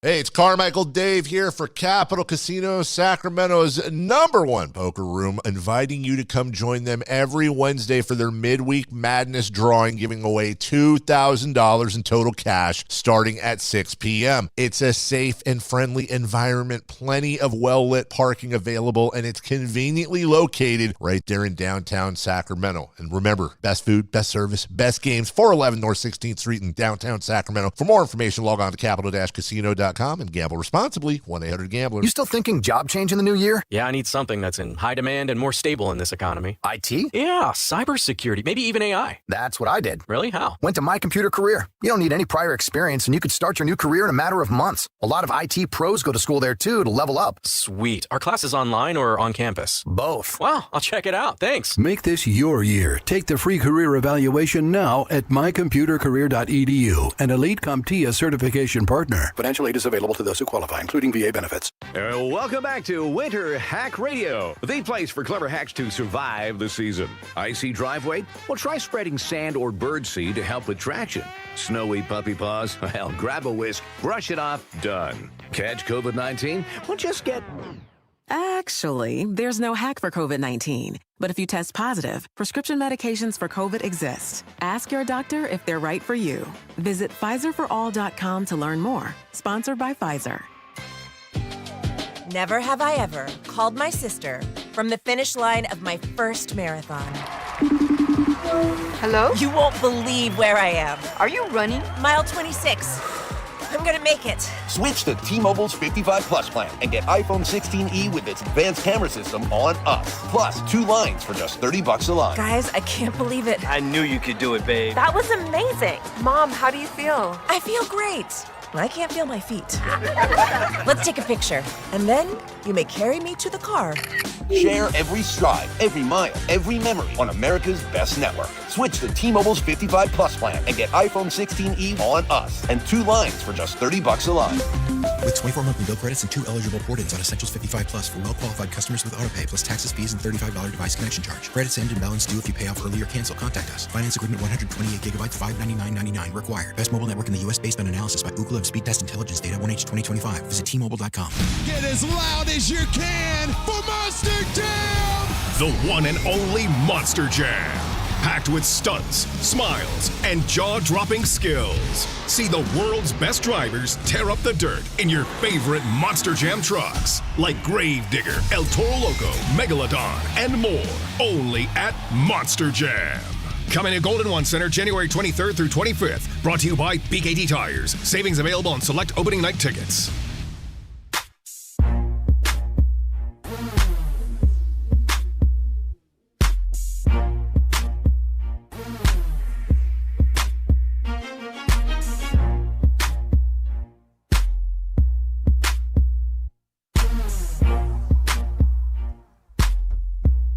The Drive Guys powering your afternoons Monday through Friday on Sactown Sports. Been trying to figure out who was the last true rim protector the Sacramento Kings had. Boogie Cousins gets a mention. D'Alembert, Dwayne Coswell. I don't think Brad Miller was an all-star, but I don't think he was really a rim protector. So we're working on that. It's the Drive Guys. We've got interesting thoughts on Kuminga that are actually going to change the way we do the program here for a little bit. We've got that coming up. You sent something to Jay? I sent it to Jay, yes. Yeah. If you can get that, Jay, if you get a chance, we'll play that. And why do you just think it's funny? Oh, it's hilarious. And I know there's a million people that are like, yes, that's what I've been trying to tell you, idiots. So we'll have that for you in just a second. I just want to point this out. I'm really disappointed that the United States does not apparently care about winning the World Baseball Classic, Alan. Clayton Kershaw's on the team. Oh. Come on. Yeah. Is he going to pitch? Well, I assume so. I don't know. Maybe he's there to be a mentor. I read something that, he's not expected to make any starts. Yeah, okay. Why is he on the team? Yeah. That spot should go to someone else. Yeah, we already get the Dodgers shoved down our throats all the time during the season. You know, we're done with him now. And yeah, he's a great player and all that. Yeah. But he's done now. Clayton Kershaw on Team USA. Enough. Use him one time. Yeah. And, and he'll go like an inning and give up an earned run and 3 hits. They go, he sure dug down deep and got that out with runners on second and third. Then he gets limited the damage. Then he gets an ovation. I wish he would throw me that little lollipop curveball. I wish he would. You wouldn't touch it. You being a lefty, you got no chance. Why'd he out-crowd the plate? Down on Jay, one knee? I like Jay's chance. Oh, box that little weak curve up. On the right side, but I don't know, Alan. Nothing against you, but he's tough on lefties, or was. I'm sitting on that thing. I'm getting inside the baseball, man. Hips, then hands. That's right. Uh-huh. I wish every time he throws that, I'm thinking, it can't be that difficult to hit. So you guys, actual baseball players, you're with me on Kershaw? Yeah. What are we doing here? Yeah, okay, I don't want to see him in his crusty hat. It just look. Why is your hat crusty? You should get a new hat. This is good luck. It ain't been good luck when for you adjust it, it crackles. Oh, disgusting. That is nasty. Team USA. Clayton Kershaw. Yeah, no thanks. It's a swan song for him, right? Oh yeah, that's it. It's like a sentiment. It's like one of your stories, Alan, that you say, yeah. The world we're just obsessed with these stories. Yeah. We've got to beat Japan. Yeah. Japan's really good, and they beat the USA last time. Right. But Clayton Kershaw ain't going to help with that. Need a story. Yeah, I think you're right. Here's a story from Anthony Slater. Okay, you know that we've talked a lot, maybe too much, about Jonathan Kuminga the last few months, and today a lot has been made of the fact that this is the first day Jonathan Kuminga can be traded. Well, Alan found this. This is Slate's, right? This is on ESPN, NBA Today. I don't think anybody could sum up the Jonathan Kuminga situation any better than our friend Anthony Slater does right here. I had one source basically describe the current situation as a, quote, complete waste of everybody's time. And I think the term everybody matters there because obviously you have a player who has these, ambitious career desires and at this point feels a little held hostage by the organization. You have a Hall of Fame coach who's made it very clear he doesn't think Kuminga fits with what they're trying to do to win now. And, Steve Kerr's very empowered at this moment, later in his career, coaching career, later in this core to make those decisions. And then you have a group of veterans who are, number one, they're pretty fond of Jonathan Kuminga, and they don't love seeing him in this limbo. And also, Jonathan Kuminga's making $22.5 million. He's rotting on the bench at this point, and they're trying to win a championship this season. Jimmy Butler said they're playing mediocre basketball recently. Well, that $22.5 million could be used in the trade market to get somebody who could help. And I think some of the reason you're feeling some of this angst building is because the Warriors are at least signaling to people that they don't have to trade Kuminga if they don't like the offers. And there are a lot of people on the ground level being like, this situation needs to get resolved by February 6th. Okay, that's really insightful, and he's very plugged in. But the whole thing is about what he said at the top. Yes. I had one source describe this as a complete waste of everybody's time. Amen, right? On Jonathan Kuminga. Amen. Yeah. And I know I've been guilty of talking about Kuminga as much as anybody, maybe too much. So how about, Jay, what do you think? You on board with this?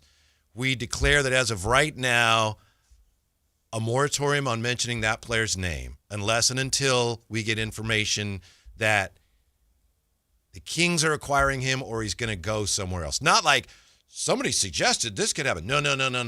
If we get report the Kings have acquired so-and-so, or it can't because it's already on, or report the Dallas Mavericks have reached an agreement to acquire so-and-so. Unless and until that happens, we do not mention his name on this show. You guys down with that? How do you 1,000% for me. You know where I'm at. Alan? Tankathon over here. Alan, he's struggling. Trade bait guy over here. Game warden. You want to pull out the license on everybody. He's not sure he wants to do it. I'm not sure I want to make a promise I can't keep. Well, we'll set up a rule. One a day. None a day, but if you violate it, what do you think, Jay? You got to bring in donuts, or there's got to be some kind of, for your own good, there's got to be some kind of punishment. One a day. Give me no, one a day. No. Like You're a not vitamin. getting one a day. Like a vitamin. Nah, this ain't multi. This ain't no Flintstone here. Flintstone, man. I like the purple one. Give me one a day, man. Man. I get one a day. I really didn't know you were going to have a hard time with this. It's pretty funny. I thought you were going to be, yeah, let's do that. No, man. I mean, look, the Kuminga quota has to live on. Whoa. I guess it's not quota. officially on yet, is it? Because he just violated it. Yeah, we're going to give him a mulligan real fast. Yeah, because we haven't actually implemented it yet. Okay. He's got to get his actions together first. We'll see what we can do. What do you need to mention Kimberly him for? says Allen still hasn't hit his Kuminga quota. Don't do it, Allen. Yeah, see? People love the KQ. Ken Holmes says, no, come on, we want the rumors. See? Look, what if I have a code name? Well, don't tell us that, because we could implement that too. Yeah. You're supposed to utilize that yourself. Right. I'm going to have a code name, and people will know. You're going to know, but you won't know. We may have to put it up to a vote of the smartest listeners in radio. I thought this would be. You and Jay. Yeah, we're all on board. Okay, here we go. But look, if a source comes to me with information, I have to share onto the listeners. Don't worry about it. It wouldn't be nothing new that we ain't heard. I could have something good, Jay. The Kuminga talk has been in full circle for the last year and a half, and no one has said nothing. It was dormant for a little while. But here's the thing, though. And now it's you don't understand. Mushrooming again. This is Allen Stiles on the Drive Time show with the Drive guys. Things are going to happen, and we don't want them to be bubbling, and we're not stirring at the same time. I didn't quite follow that, did you, Jay? I'm sorry. I We saw see a lot who of cooks head at- shaking and hand movement, but I don't know what he We see said. who's cooking at the Stiles household. What's going on? All right, so it's up to you. If I get, little birdies, they like to tweet. So if you don't want this information, hey, cool. How about this? And I'm open to this, and this is probably my issue with the Kuminga thing is, if it's nothing new, we don't talk about it. I like that. If your sources, Alan, and the birdies, and all of the tweeters and everything else that you're rocking with, if they give you something new, then we'll go with it. Okay. Cool. I can do that. What's the best tidbit you've gotten so far from this little birdie that you're talking about? How big is the bird? It's been a while. It's been a while. No. It's not that it's been a while, but when everything was revealing itself in the summer, that's when the birdie was there. Now there's too many birds, right? You got 15 different articles today. Right. So I don't need to go to my situation right now, okay? But if I need to, I will. Mm-hmm. Right now, we got 12 different articles. Mm-hmm. All saying the same thing. Saying the same thing. When you get a chance, Jay, could you play just the beginning of Anthony Slater one more time, which sums up the whole situation eloquently? Yeah. And I'll have something new for you. Don't you worry. You will? I had one source basically describe the current situation as a, quote, complete waste of everybody's time. So I'm going to say something. That's about right. That's absolutely I'm going to say something, and I'm going to be very excited to say it, and then Jay's going to play that drop. Complete waste of Oh, you already know it's coming. It's put in the system now. Okay. So you're not on board. You get, full vote here and all that. I like what Jay said. I get something new or something new comes up of value, we will obviously share it with the good people. Okay. But we don't need to retread on things. I get that. Right. Unless it's a good retread and we No. Okay. I just have to check. We have to figure out what the punishment is. Yeah. I'll bring in whatever. Because I know whatever I say will be of high value. You would circumvent the whole thing. You just bring in like 5 boxes of donuts one day and go, no, I got good. a lot of things to say about you know who. That's right. About JK.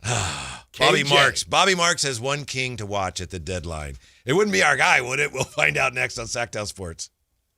Download the Sactown Sports app. Sacramento sports in your pocket. This is Sactown Sports 1140. California's largest sportsman's expo is back Thursday through Sunday at Cal Expo in Sacramento. Find a huge selection of fishing boats, kayaks, side-by-sides, and more than 50,000 square feet of RVs and campers. And check out Toyota's full lineup of trucks and SUVs. Your life outdoors at the International Sportsman's Expo, Thursday through Sunday at Cal Expo in Sacramento. More info at sportsexpos.com. Power Business Technology is proud to be a 100% independent, locally owned and managed Toshiba copier dealer. Local ownership cuts out the red tape, allowing ourselves to never be too busy to personally answer the call when our clients need us. Recognized for excellence in service execution, training, and customer service, we're proud to be named a Toshiba ProMasters Elite Dealer since 2021. Contact us today for all of your business printing needs at 844-POWER-BZ. That's 844-769-3729. Or visit us at powercopiers.com. Sactown sports fans, when the final buzzer sounds, the real action is just getting started. If you live for big moments, big crowds, and unforgettable nights, you'll find them all right here on the Sactown Sports live events calendar. Get ready to laugh until it hurts with Daniel Tosh, live January 24th at the venue at Thunder Valley Casino Resort. Then turn the volume all the way up with Ernest, bringing high energy country to Ace of Spades January 31st. Slow it down and vibe out when Jodeci delivers the classics live February 15th at Hard Rock Live Sacramento. Experience iconic sounds and the smooth style of Chris Isaac February 28th at Hard Rock Live Sacramento. And rock legends Jefferson Starship take the stage March 15th at Hard Rock Live Sacramento. Comedy, concerts, legendary performances. Find every show, every day, and plan your next big night out with the Sactown Sports live events calendar. Play hard, rock harder, only on Sactown Sports. Jane Dawson did something smart. She saved hundreds on auto insurance switching to Progressive. With the money she saved, she got herself a pricey bird feeder with an ultra-high-def camera. Should Jane have just bought a regular bird feeder? Yes. Is it hard for her to admire nature when the camera doubles as the bird's potty? Also, yes. But it's Jane's savings, and if she wants to spend her time watching the digestive habits of the white-breasted nuthatch, we say you go, girl. Switch and see if you could save with Progressive and treat yourself. Progressive Casualty Insurance Company and Affiliates. With the new IHOP value menu, $6 is all it takes to go to your happy place, where stacks of pancakes with bacon and eggs are just $6 every day. French toast, sausage, and eggs are, you guessed it, $6. And fluffy omelets come with a side of pancakes and only cost $6. Go to your happy plates every day at IHOP. $7 in some locations. Available every day for a limited time at participating restaurants in the U.S. Hours may vary. No substitutions. Not valid with other discounts or promotions. Prices may vary. You ever notice how the other guys scream about massive discounts on their Dodge, Chrysler, or Jeep Ram vehicles? Then you get to the fine print and boom, another $5,200 in mandatory ads. At Hoblet, we don't insult your intelligence. The price you see is the price you pay. No mystery add-ons, no bait and switch. No gotcha when you sit down to buy. Hoblet, family owned for 77 years. Transparency, straightforward pricing. Buy it right, buy it at Hoblet.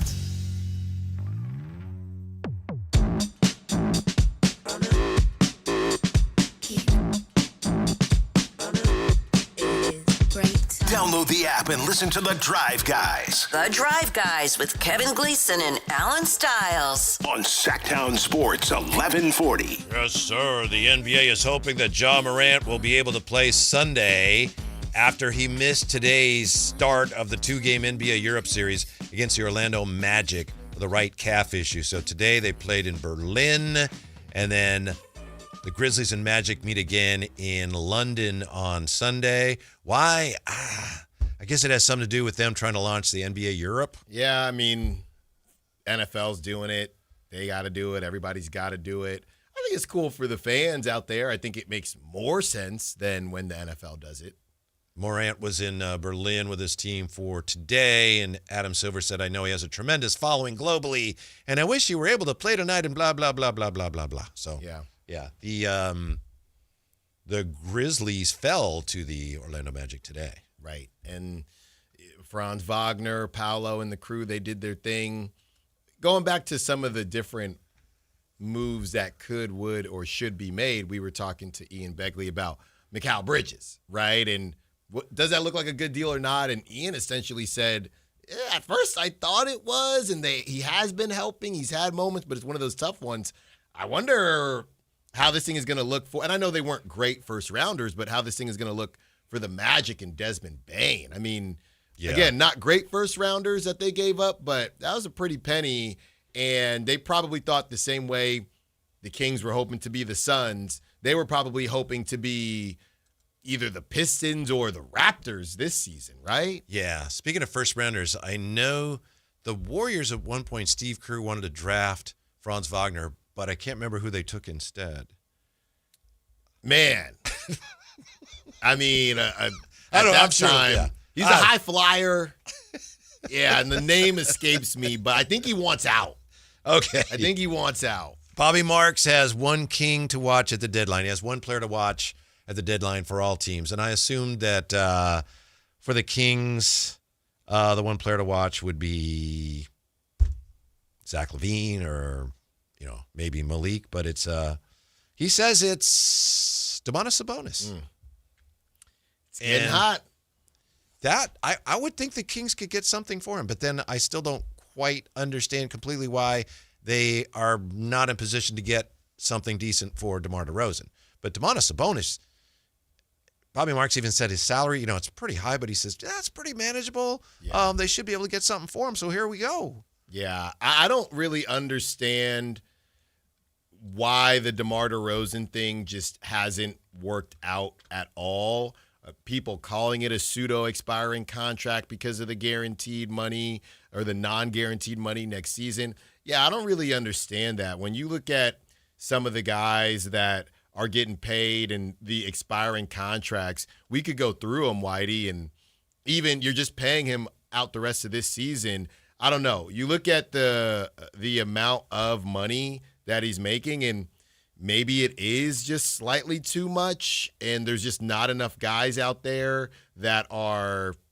But it's not that aspiring. much. It It's not that much, seem- especially when next year it's No. semi-guaranteed. Yeah. I think it has to be teams don't know if he would be willing to come off the bench because he would be so effective, especially the way he's playing right now.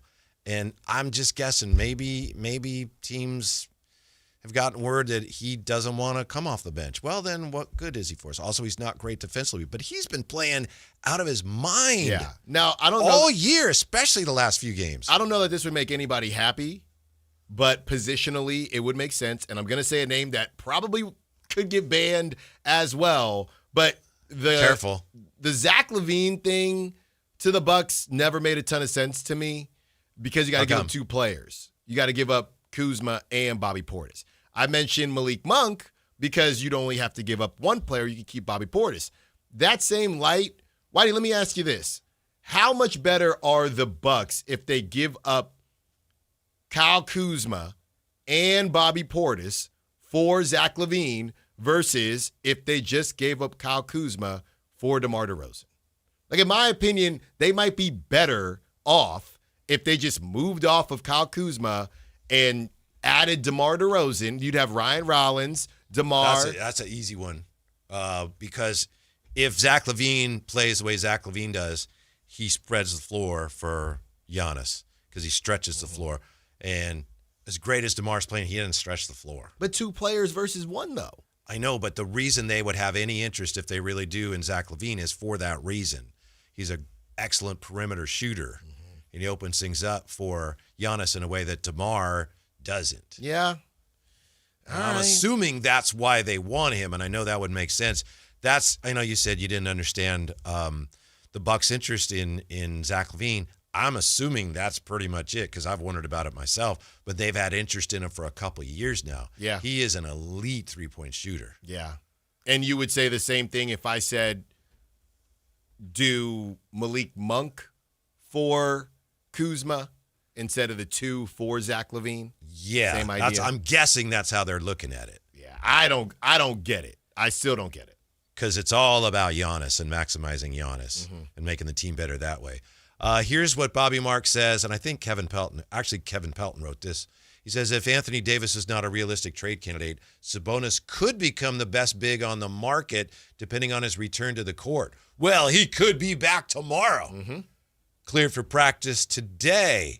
If Sabonis can't come back by the deadline, looks like he will, tension would shift to guard Keon Ellis, whose 3-and-D skill set might be valued more by other teams than by the Kings. Well, you don't have to worry about that, Kevin Pelton, because Domas apparently is coming back. A healthy Sabonis is a walking double-double who led the NBA with 14 rebounds per game last season. His $42.3 million salary, says Kevin Pelton, is workable in a trade. Yeah.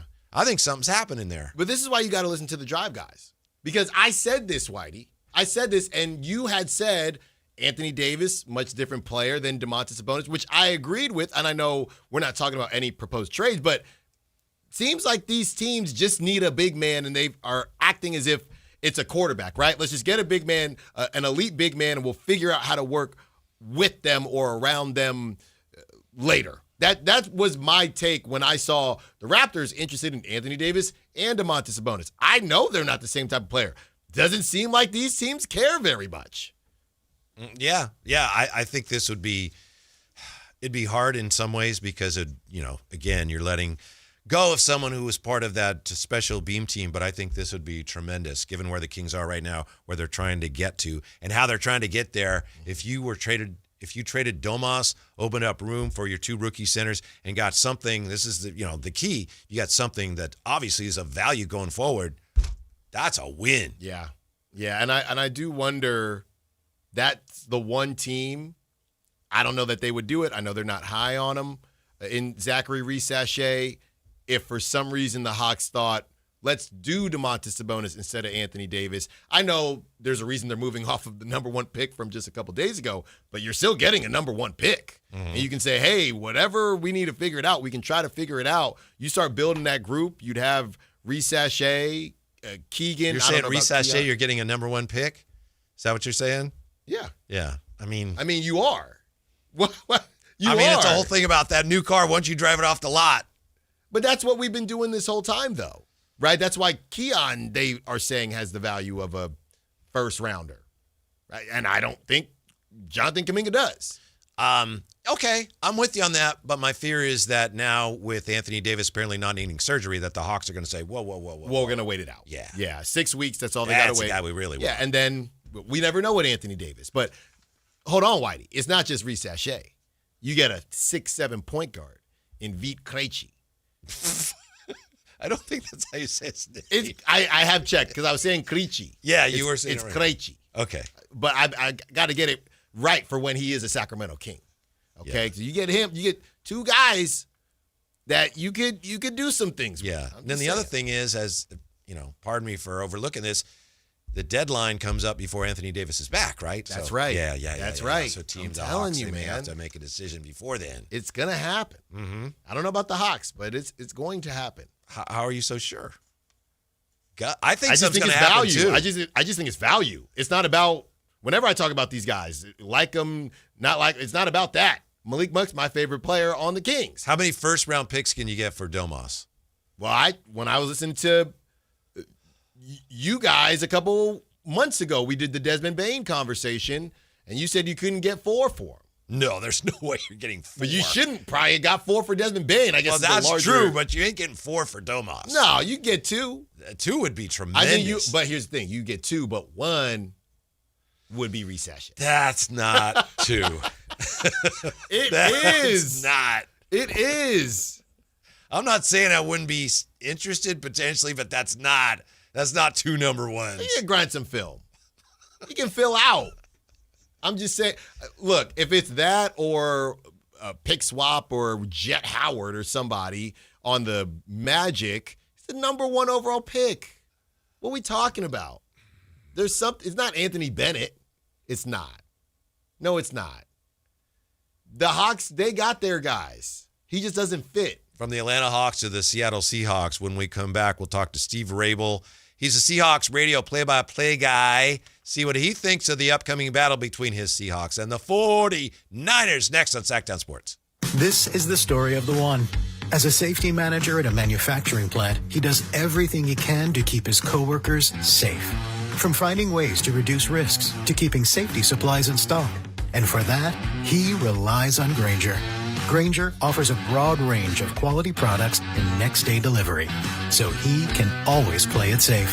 Call 1-800-GRAINGER, click Grainger.com, or just stop by. Grainger, for the ones who get it done.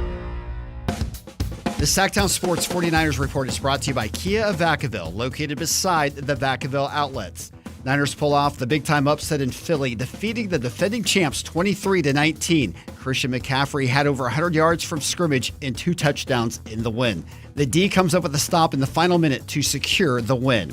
Niners now travel to Seattle on Saturday for a divisional round playoff game. Catch that game right here on Sactown Sports 1140, beginning at 4 o'clock. Football season is here at Kia of Vacaville. You can score big in a new 2025 Kia Niro LX with up to 53 MPG combined at Kia of Vacaville. Perfect for road trips, tailgates, and cruising to Levi Stadium in style and comfort. But don't wait. Inventory is limited at Kia of Vacaville, and these deals won't last long. Visit KiaVacaville.com or stop by right next to the Vacaville outlets for friendly service, easy shopping, and unbeatable value. All in one stop. Kia of Vacaville, where the adventure begins. At InShape, we have a place for every kind of mover. The Sometimer, the early riser, the after-work grinder, the yogi, lifter, bodybuilder, walker, runner, swimmer, spinner, stretcher, rower, climber, jumper, dancer, boxer, sauna seeker, recoverer. Basically, if you walk, lift, stretch, or sweat, you belong at InShape. So whether it's your first time or your first time in a while, start the year strong and join today at InShape.com. Find a location nearest to you. Guys, if your energy is low, your strength isn't what it used to be, or your drive feels off, it's not just getting older. For many men, it's low testosterone. At Revive Men's Health Sacramento, you can start with a free T-check, exam, and consultation, so you get real answers about your testosterone levels and overall health. And this month only, qualified patients may receive 25% off testosterone replacement therapy. This isn't guesswork or one-size-fits-all treatment. Revive specializes in personalized, closely monitored testosterone care designed to help men feel stronger, sharper, and more like themselves again. With over 120,000 patients treated since 2011, Revive Men's Health is trusted for results, not hype. If you've been putting this off, now is the time to act. Claim your free T-check and consultation and see if you qualify for 25% off TRT this month only. Call 916-619-3000. That's 916-619-3000. Or visit ReviveMen'sHealth.com. Terms apply, must medically qualify. I know that hiring can be challenging. You sort through tons of resumes and you get too many so-so applicants. You're just waiting for someone to match your role perfectly. Well, now, there's a place where you can meet them fast. ZipRecruiter. Need to hire right away. Start your search for strong candidates. The right fit awaits. Build your team. Build it sooner. Meet your match on ZipRecruiter. Just head to ZipRecruiter.com/free right now to try it for free. And you're on your way to meeting your match. 4 out of 5 employers who post on ZipRecruiter get a quality candidate within the first day. So try it now. Go to ZipRecruiter.com/free. Once again, that's ZipRecruiter.com/free. Meet your match on ZipRecruiter. Try it free. KHTK HD1 Sacramento, KYMX HD3 Sacramento. From the Power Business Technology Toshiba Studios. Sactown Sports 1140.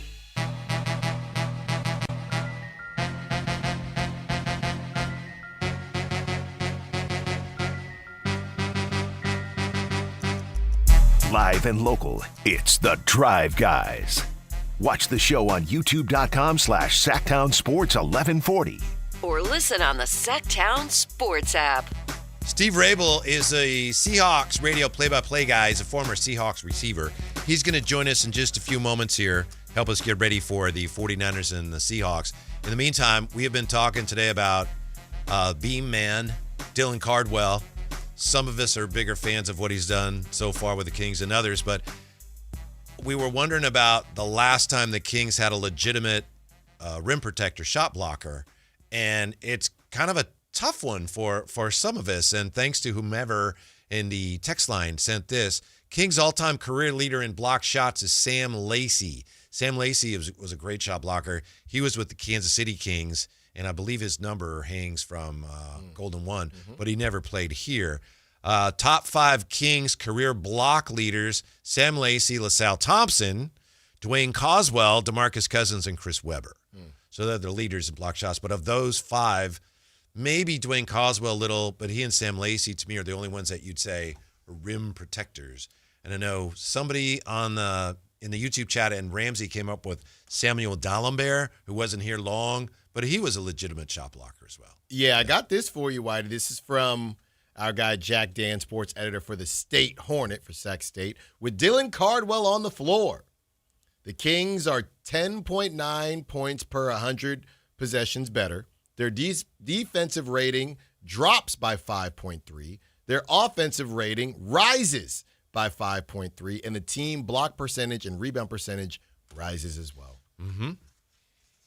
Are you listening to that? I'm in. I'm in. But you still think people are getting carried away? Yes. Maybe it was more of the Isaac Jones of it all, and that's maybe not fair, on top of Precious Achiuwa, and it's just how everybody talks about everyone, even Russ, right? So maybe it's just a culmination of all that, and I got to separate, and then Maxime Reynaud. There's just so many guys that are kind of just a smorgasbord of land of kind of misfit toys, if you will, that, yeah, it's hard to maybe pick out who from this group, right? A lot of these guys have had games, so I'm still assessing. But maybe some of them can stay. I think to this point, they've both played very well. That doesn't mean they're going to be all NBA. Yeah. He's going to have 2 all NBA centers. And maybe this turns into, hey, Precious is 26 turning 27. Dylan Cardwell, 23, 24. Maxime is, I believe, 22. So maybe this just turns into, hey, you're filling a roster. You're in the process of tanking, right? And when that happens, or while that happens, let's see if you develop some guys. So I guess I don't have a problem if you want to keep all of them, because based on next season, you're not really having a bunch of big plans anyway. They're only going to add a couple more players if they make a trade or not. They're only adding a couple more players anyway. But if that's the case, Whitey, then you got to get rid of these vets. Yeah. You got to do something. I don't mean to be rude here. I was looking up as you were talking. Somebody on X hit me up last night, and it was something. Here we go. It's from Cordova Misfit. Allen is losing the battle in not keeping Dylan and Precious. Yes, and I am. And they keep tagging me. This is not the first time they've tagged me in this. They sent you a comment, but also tagged me for the second time. Shout out Cordova. Fair enough. Fair enough. 339-1140, 1-800-920-1140. How about it, Jay? It's time for Check It with Mike TC. check. What's up, TC? How are you? Yes, sir, man. Hey, top of the day, Whitey, Allen, what's up? Hey. Y'all got me? Yeah. Got you. Listen, hey, big dog. So what I want to say is, listen, first and foremost, I want to give a shout out to Vivek, right? Whether you feel like it was fake or not, hey, I respect him by getting up and going over there and talking to Mike. I don't know what they said or what they did, but he went over there, right? We didn't get on these airwaves talking about, man, Vivek should have stood on business. He could have went over there and talked to Mike. He fired him. Well, listen, he went over there and hollered at him. So in my book, I respect that, bro. Other than that, listen, I got something crazy for y'all, right? Something crazy. Listen, say if we do bust these trades, whatever trade we make, who's to say the new guys or new guy we bring in won't elevate this team to go for a play-in spot, right? Say if we do. All right, say if we make the play-in, right, we get the 10th seed. Well, our lottery draft, we had dropped down to what, maybe like 8 or 9? At that point, you draft a guy like Koa Pete, or you take the best guy possible, and it's a win-win situation. I know it sounds crazy, but because you'll be balling because the new guys you brought in, obviously something worked because you guys went on a streak to get to the play-in, right? Not saying with the veterans because they're gone. I'm just saying if you look at it that way. I know we're not going down that road. I just wanted to put a twist on it. I'm with the whole take and then get the top 3, but I'm just saying you can't weed out you just can't weed out that part of it, right? I know Perry and fans, we want the top 3, but they also could be looking at it from that standpoint too. I don't know. Just tell me in Domas, you might not be able to get 2, but the Wizards, I'll trade Domas and Ellis to the Wizards for expiring Chris Middleton, Bud Carrington, and a first-round pick. They got 2 of them. Theirs and OKC's. They got to give up one of those, and I do that deal. That's all I got. Thank you, TC. I got chill went down my spine because first TC says nice things about Vivek, which we all felt the same way because that was classy the way he dealt with Mike Brown last night. Then TC starts saying, I got something crazy for you, and he spouts some talk that a lot of people would suspect Vivek might have. I think TC is hanging out with Vivek.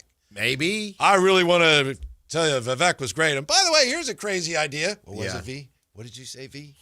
Oh, you know what? You could you could trade for somebody and still make the play-in. Right, V? Is that it? Koa Pete. You could get Koa Pete. That's the problem. I was a little scary. That's the problem. I mean, that is but where even you he don't said, want to go. Yeah, even TC was like, I know this is crazy, but just let me throw it out there. By the way, I don't know if we ever shouted out DeMar DeRozan for passing Kevin Garnett. We did not specifically. 22nd on the NBA all-time scoring list. Mm-hmm. Yeah, I was changing a diaper when they said it on the broadcast, and I thought they said Kevin Durant. And I thought, well, why would they? He's still playing, so what's going on there? Then I saw later, Kevin Garnett. That makes a lot more sense. Shout out. So are you going to get a special poster and card for DeMar DeRozan? Oh, bro, yeah, no. We is should. What this is, yeah. And a beam button. Yes. And when you hit it, it says 22 on the NBA scoring list. That's what it says every time. This is what this season is about, Whitey. This is about random players, right, finding their way in Sacramento and creating new avenues for themselves, like Precious Achiuwa, or breaking records in a Kings jersey. Mm-hmm. Among other things. Here's the problem now with the 3 wins in a row is, Sacramento is now 11-30, so they have the the fourth worst record in the NBA, puts them fourth in the lottery standings, which means as of right now, if the lottery were held now, they'd only have a 48% chance at a top 4 pick. Anyway, I know it's a lot of math and it's boring and like, why do you want to lose games? But they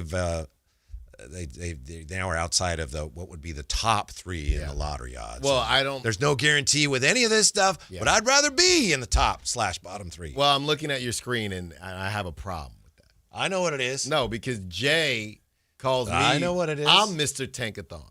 Yeah. Okay. So you got to find another website to use. No. I'm Mr. Tankathon. No. You're Mr. Simulated Lottery. Well, That's what you are. Well, that too. And Jay waved that off. Yeah. I can't get JK. I can't get simulation. What's going on out here, man? I think you should be allowed to do your sim. Complete waste of everybody's time. Look, man, let them lose some games, and then we're back with the simulation sensation. Yeah. You got to do it. Don't you feel, aren't you going into withdrawals because you haven't? I do, no. You know, I have cold sweats at night hearing the do-do-do-do-do-do-do-do-do. You know, and we're going to have a draft lottery party, so this is all part of it. Yeah. We got a draft lottery party. You seem to think you invented that or something. You know, what do you mean draft by that? lottery party. We're going to have a draft I lottery never party. said that, but I mean, we've had a few lotteries in Sacramento over the years. Yeah, but I wasn't here. Right, but so I have the draft lottery party, and Jay, you know, we gonna get it popping. Then we have the actual draft party. So there's a lot of parties that are going down.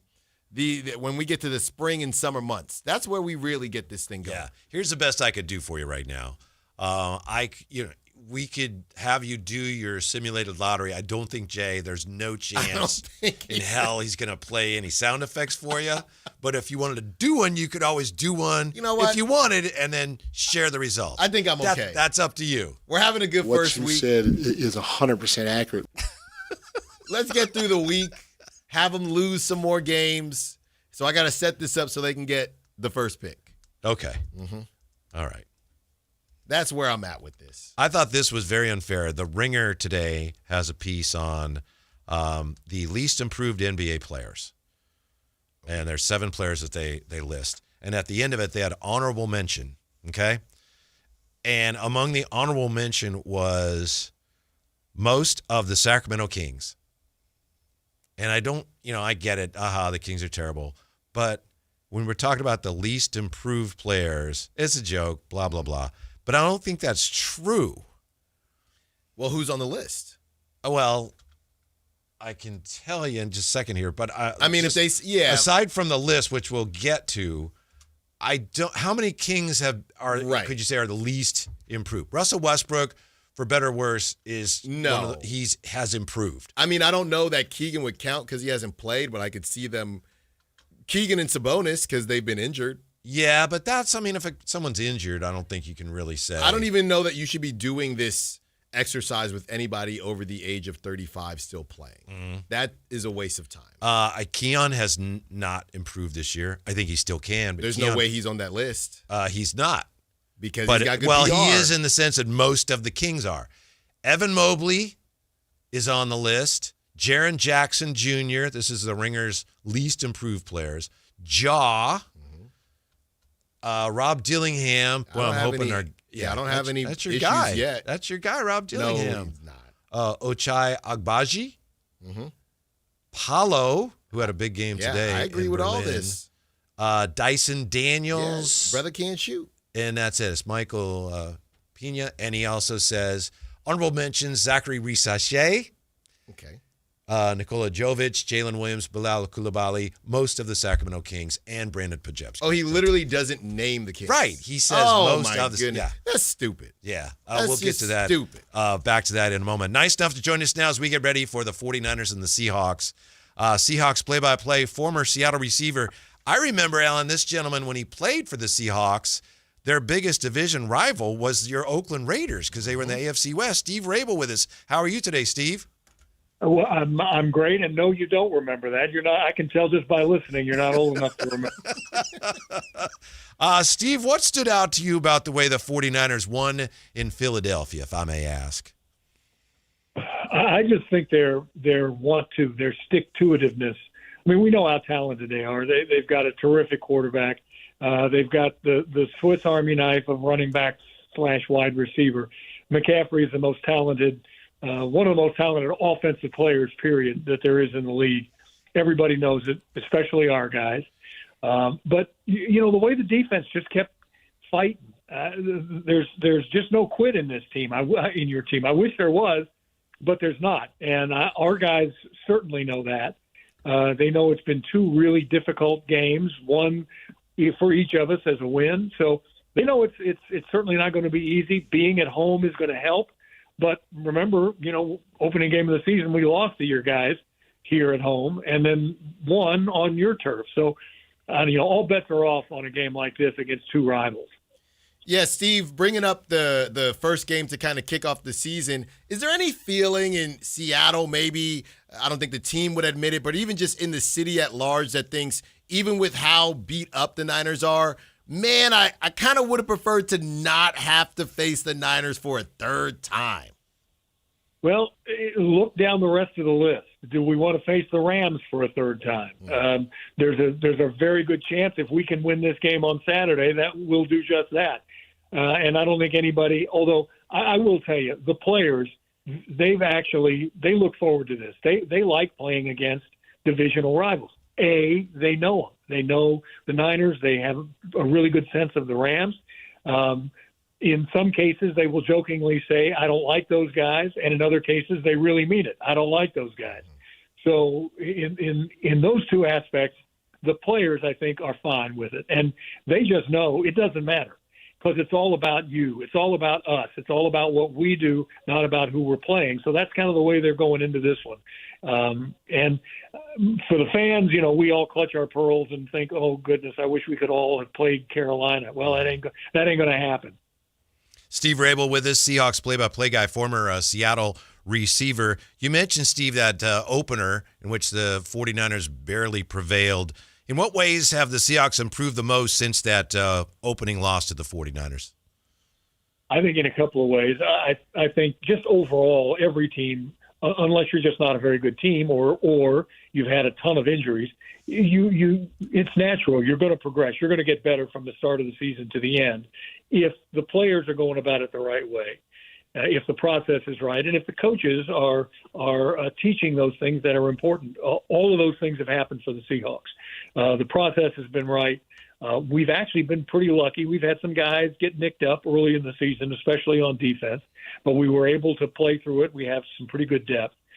But I think when I look at our team, most importantly, I see a team that is running the ball more effectively than we did at the beginning of the year, the way that we thought we were going to in training camp and in OTAs, but just kind of took a while to get going.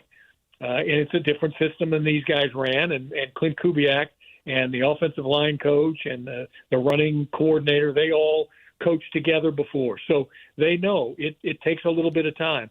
But I'll tell you, these last 4 or 5 games, we found kind of the groove in the running attack. And the team is really putting up some great numbers right now. Offensive linemen have been together almost all year, with the exception of Charles Cross, who's missed the last 3, and he'll be ready to go on Saturday after coming back from that hamstring injury. So I think the running attack has improved, and I think the defense, which was pretty good to start the year, has gotten even better. Guys are smart. They understand the guys around them. Who's doing what? Do I know where this guy's going to be? Yes, I do. Are they talented? Absolutely. Are they well coached? Sure. And Mike McDonald is a genius when it comes to putting together defensive game plans. So I think those two aspects of the game specifically, we've gotten better. Steve, you mentioned the running game. We all know about QB controversies. I've seen some talk about maybe a running back controversy between Walker and Charbonnet. Do you get any sense of that? I've seen some people say they wish one guy would get more touches than the other guy. I know the team might not have a problem with it, but we saw it with Detroit, how they decided to go with Gibbs as the number 1 this season instead of Montgomery. Any running back controversy there, or is it just all hands on deck right now? Yeah, it's all hands. There's not a lick of controversy. Nobody's talking about that. And if the individual players themselves, if K9, Ken Walker III, and Zach Charbonnet, if they're talking about it, I mean, it is so under the covers that nobody's hearing about it. No, these guys root for each other. Yes, they want to play, and yes, they're going to be the first guy to greet the other when he comes off the field after making a big run. These guys do a lot of things well. They do some things differently. And so when you're the offensive coordinator, you tend to go with the hot hand. You tend to look and see, okay, how effective are we up front and in making our blocks? Because that's going to have a certain amount of say in who's going to get the ball, who runs better outside, who runs better inside, who's the better pass receiver, who's the better pass blocker, protector for the quarterback. So they're all going to get their opportunities, and I guarantee you we are going to run that rock because that's what this offense is built to do. Steve, I'm not a doctor, but my mom used to work at a hospital, and we found out today Sam Darnold, that sounds like a heck of an injury. I think he should probably sit out this week, Steve. I think that'd be best. Yeah, I guess there's not much of a chance of that, really, is there? Probably not. I would go ahead and go back to that medical school you went to and get your money back. No, he said it about 17 different ways he could say it today that, no, I'm going to be there. I'm going to play. He said, I felt a little something, got a little uncomfortable, and they said, let's not take any chances. Back in the day, I was there 50 seasons ago when the Seahawks started. That was my rookie season. So, I mean, unless the bone was sticking out of the skin, you pretty much practiced, Yeah. And in this case now, when you got a $30 million quarterback, if he felt a little bit of a twinge, you're going to sit him down at least for part of practice, at least not make him make all of the throws that he would normally make. But he was out there at practice. I mean, he did a lot of what he was going to do anyway. So he'll be fine. He'll play, no question about it. In fact, somebody said, well, what's the percentage chance? And he said, it's really, really close to zero that I'm not going to play. And then he laughed. So Sam he's a warrior. And at this situation, at this point in the season, like I said, it better be broken or in a cast for you not to be on the field. Well, I don't know, Alan. That sounds pretty risky. I think they should sit him. Yeah, you never know. You never know. Steve, what do you make of the back and forth between Jackson Smith and Jigba and Diamador Lenore? They were going back and forth on social media, and Niners fans felt like maybe Jackson Smith and Jigba didn't line up on a specific side, and he didn't do much against Diamador Lenore, but then there was a zone, and this, that, the third. What do you make about that, and how excited maybe Jackson Smith and Jigba could be to silence some of that, if at all? I think that he doesn't care who's covering him or whether it's a zone or a man. We're going to have, we'll have the situation so that if they drop back into a zone, you have one route, you have another route if it's a man, or if it's man coverage, then you just have to do your part and win your battle. These guys know that you have some really talented defenders. In fact, let me use this example because he talked about it yesterday. Chenna Nwosu, our outside linebacker / defensive end, who is a terrific guy and a great player, is really good friends with Fred Warner.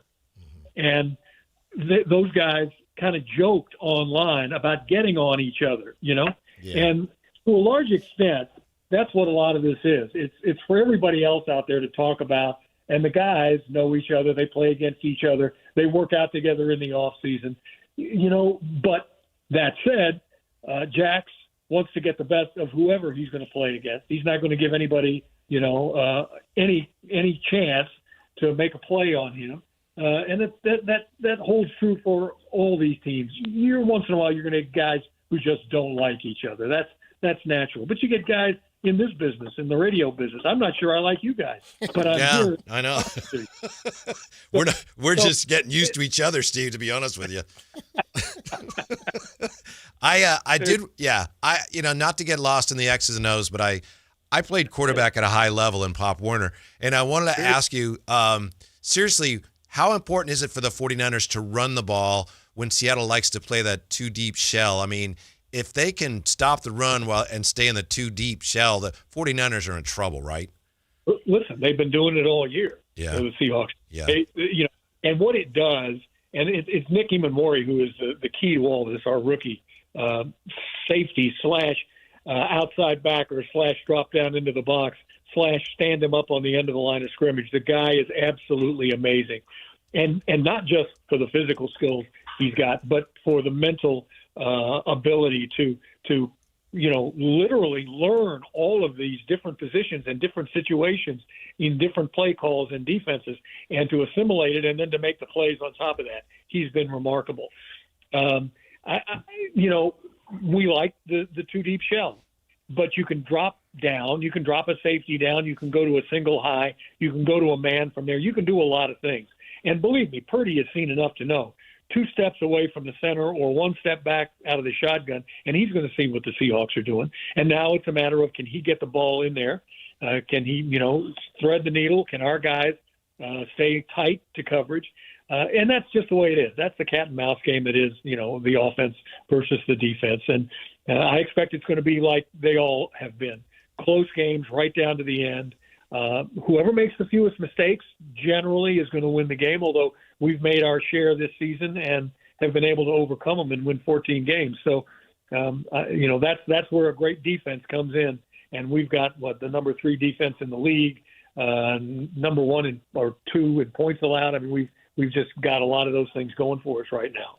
Well, listen, Steve, honestly, we appreciate your time. I have a buddy who owns some comic book stores here in Sacramento that's a former teammate of yours, guy by the name of Brian Peets. I know that he would want you to he would want me to say hi. Really? Yes, he's a good friend of mine. I know that he would want me to say hi. So thank you. We really appreciate your time when you're so busy right now.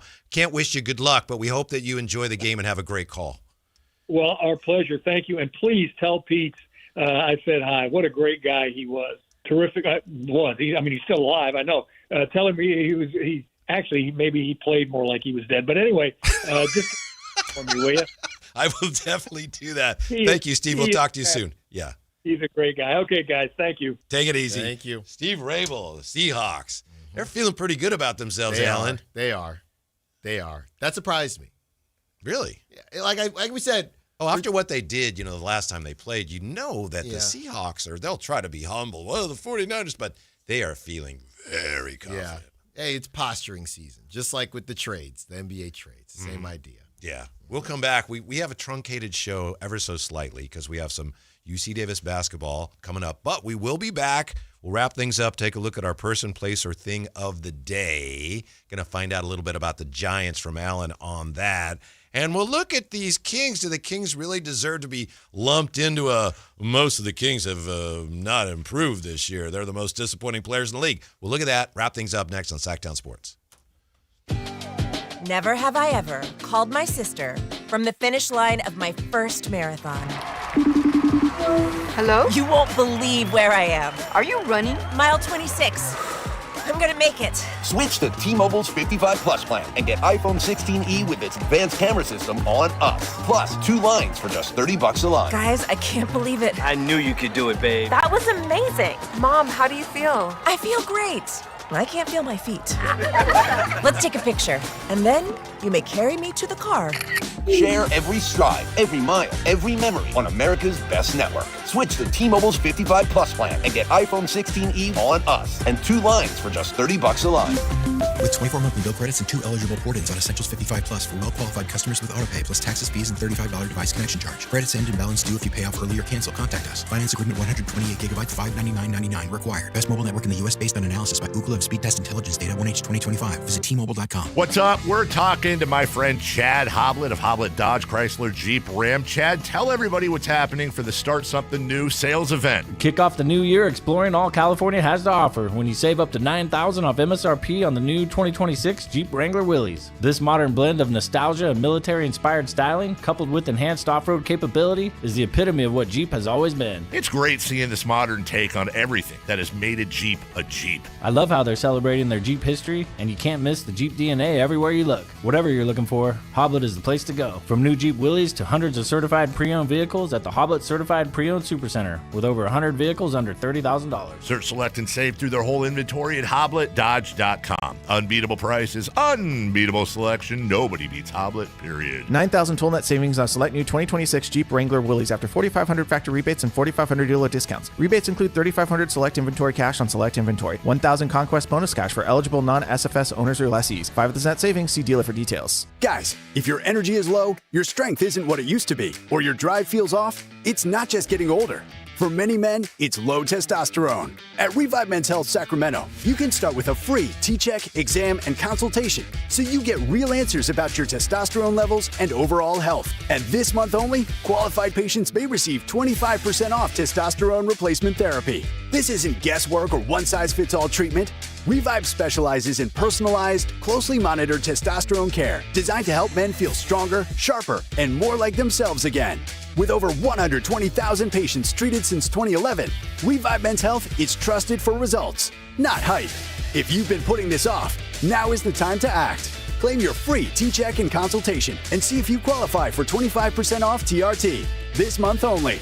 Call 916-619-3000. That's 916-619-3000. Or visit ReviveMen'sHealth.com. Terms apply, must medically qualify.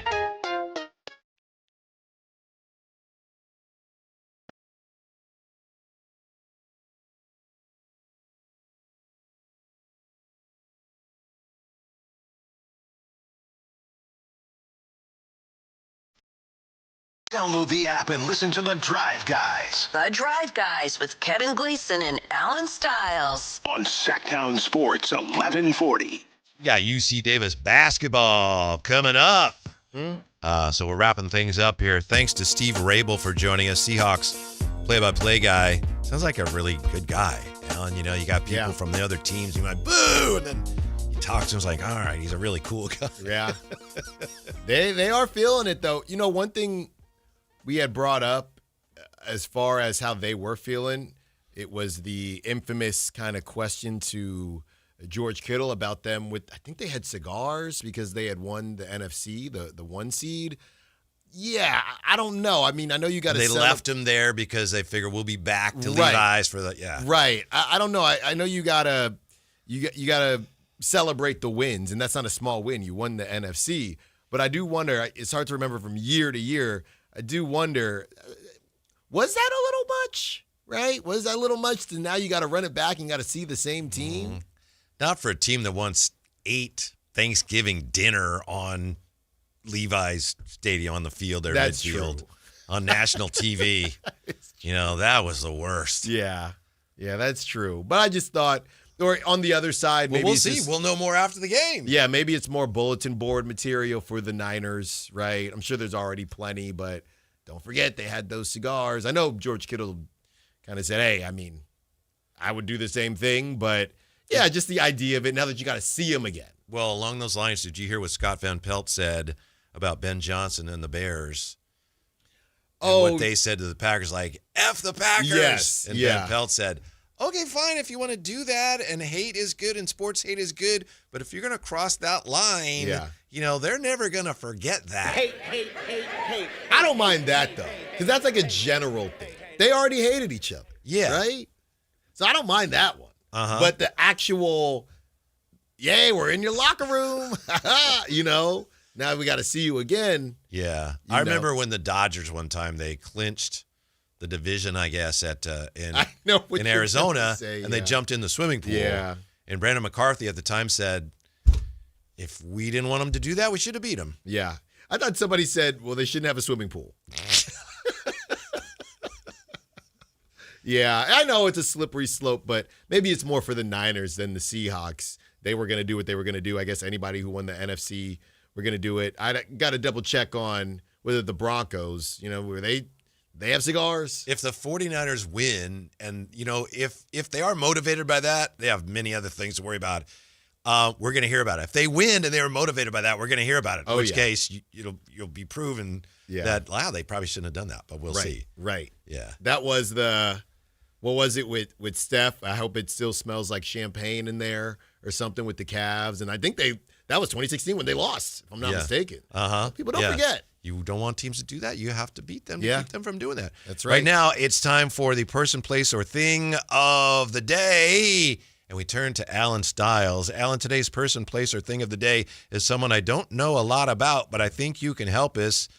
Giants are excited because they have signed Luis Hernandez. Who is he, Allen? Yeah, Luis Hernandez, 17-year-old Venezuelan shortstop, and he was the number one. He signed for $5 million, which is the second highest amount that the Giants have given out in the international pool. And funny enough, the highest amount, it was Lucius Fox back in 2015. But previous to that, Whitey, it was Josué Gonzalez, who they signed last season, who was also the number one prospect in that international pool. So 2 years in a row, the Giants have signed the number one prospect in the international pool, and they've both been shortstops, which we know is essentially, outside of pitcher or whatever, the most important position. So this kid, they're saying he has been playing so well, he might skip, I believe, it was either skip rookie ball or skip the first initial league that they normally do and go to that next level. That's how good they think he is. He goes about 6 foot. It says 160 something, but he's going to Could he be the next Marco Luciano? Man, he got DFA'd again.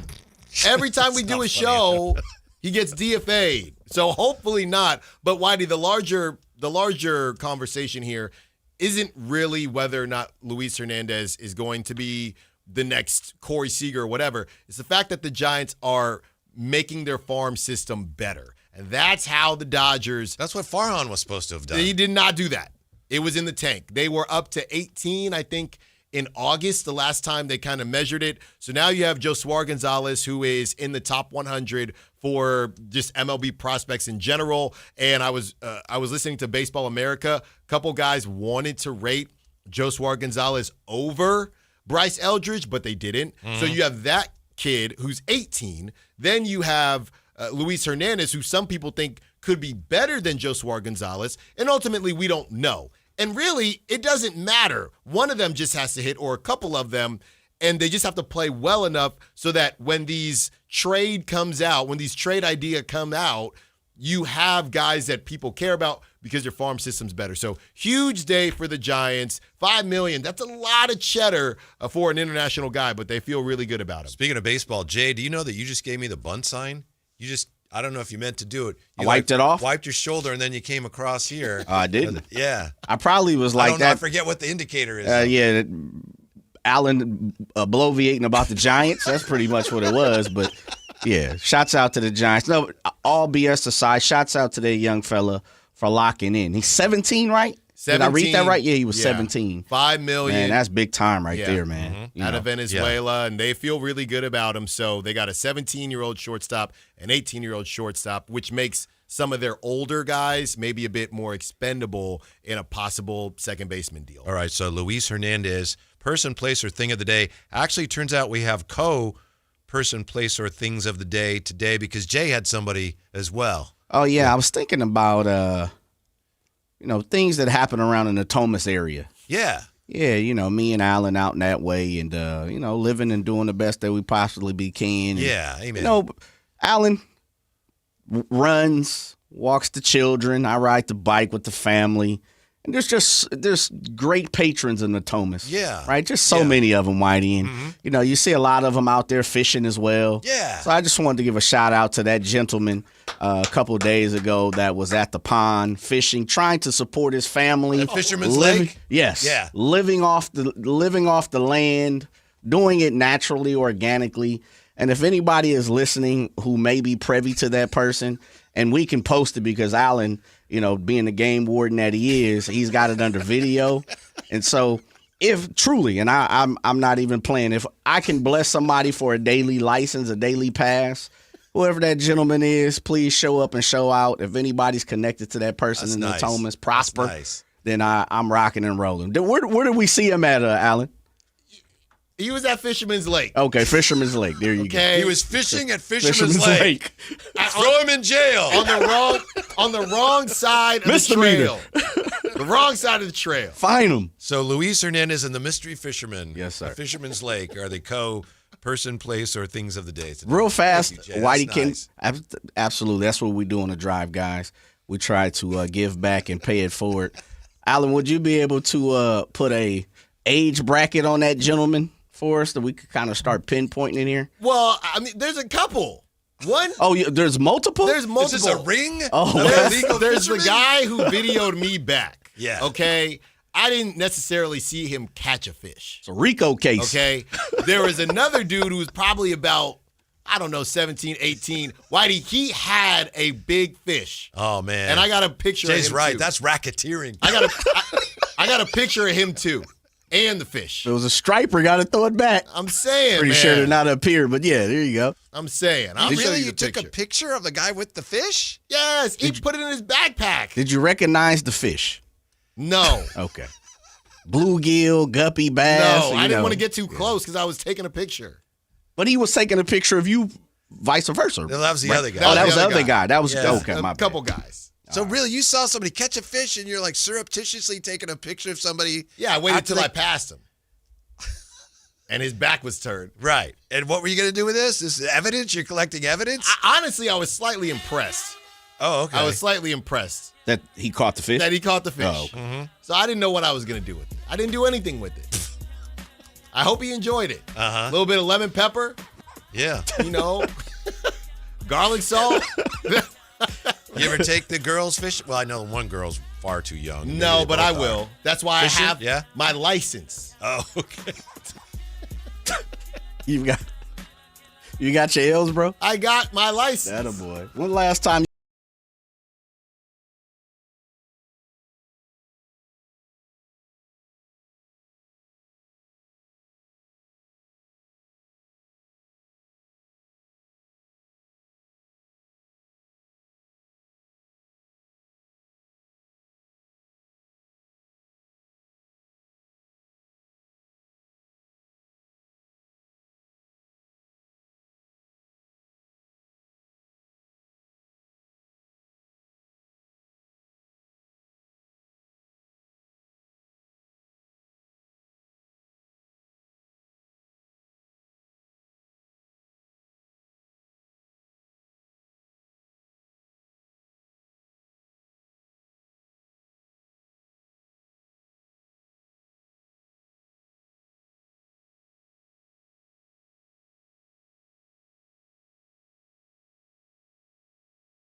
We just want to have enough money for retirement. And travel to visit our grandchildren. I understand. That's why at Fisher Investments, we start by getting to know each other so I can learn about your family, lifestyle, goals, and needs, allowing us to tailor your portfolio.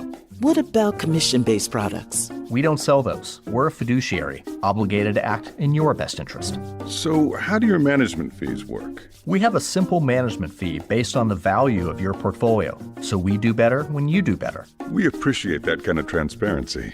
We also check in with you regularly to keep you up to date on the markets and your portfolio. What other services do you offer?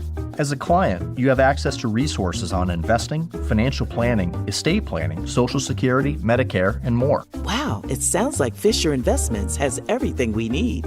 At Fisher Investments, we're clearly different. Learn more at Fisher Investments.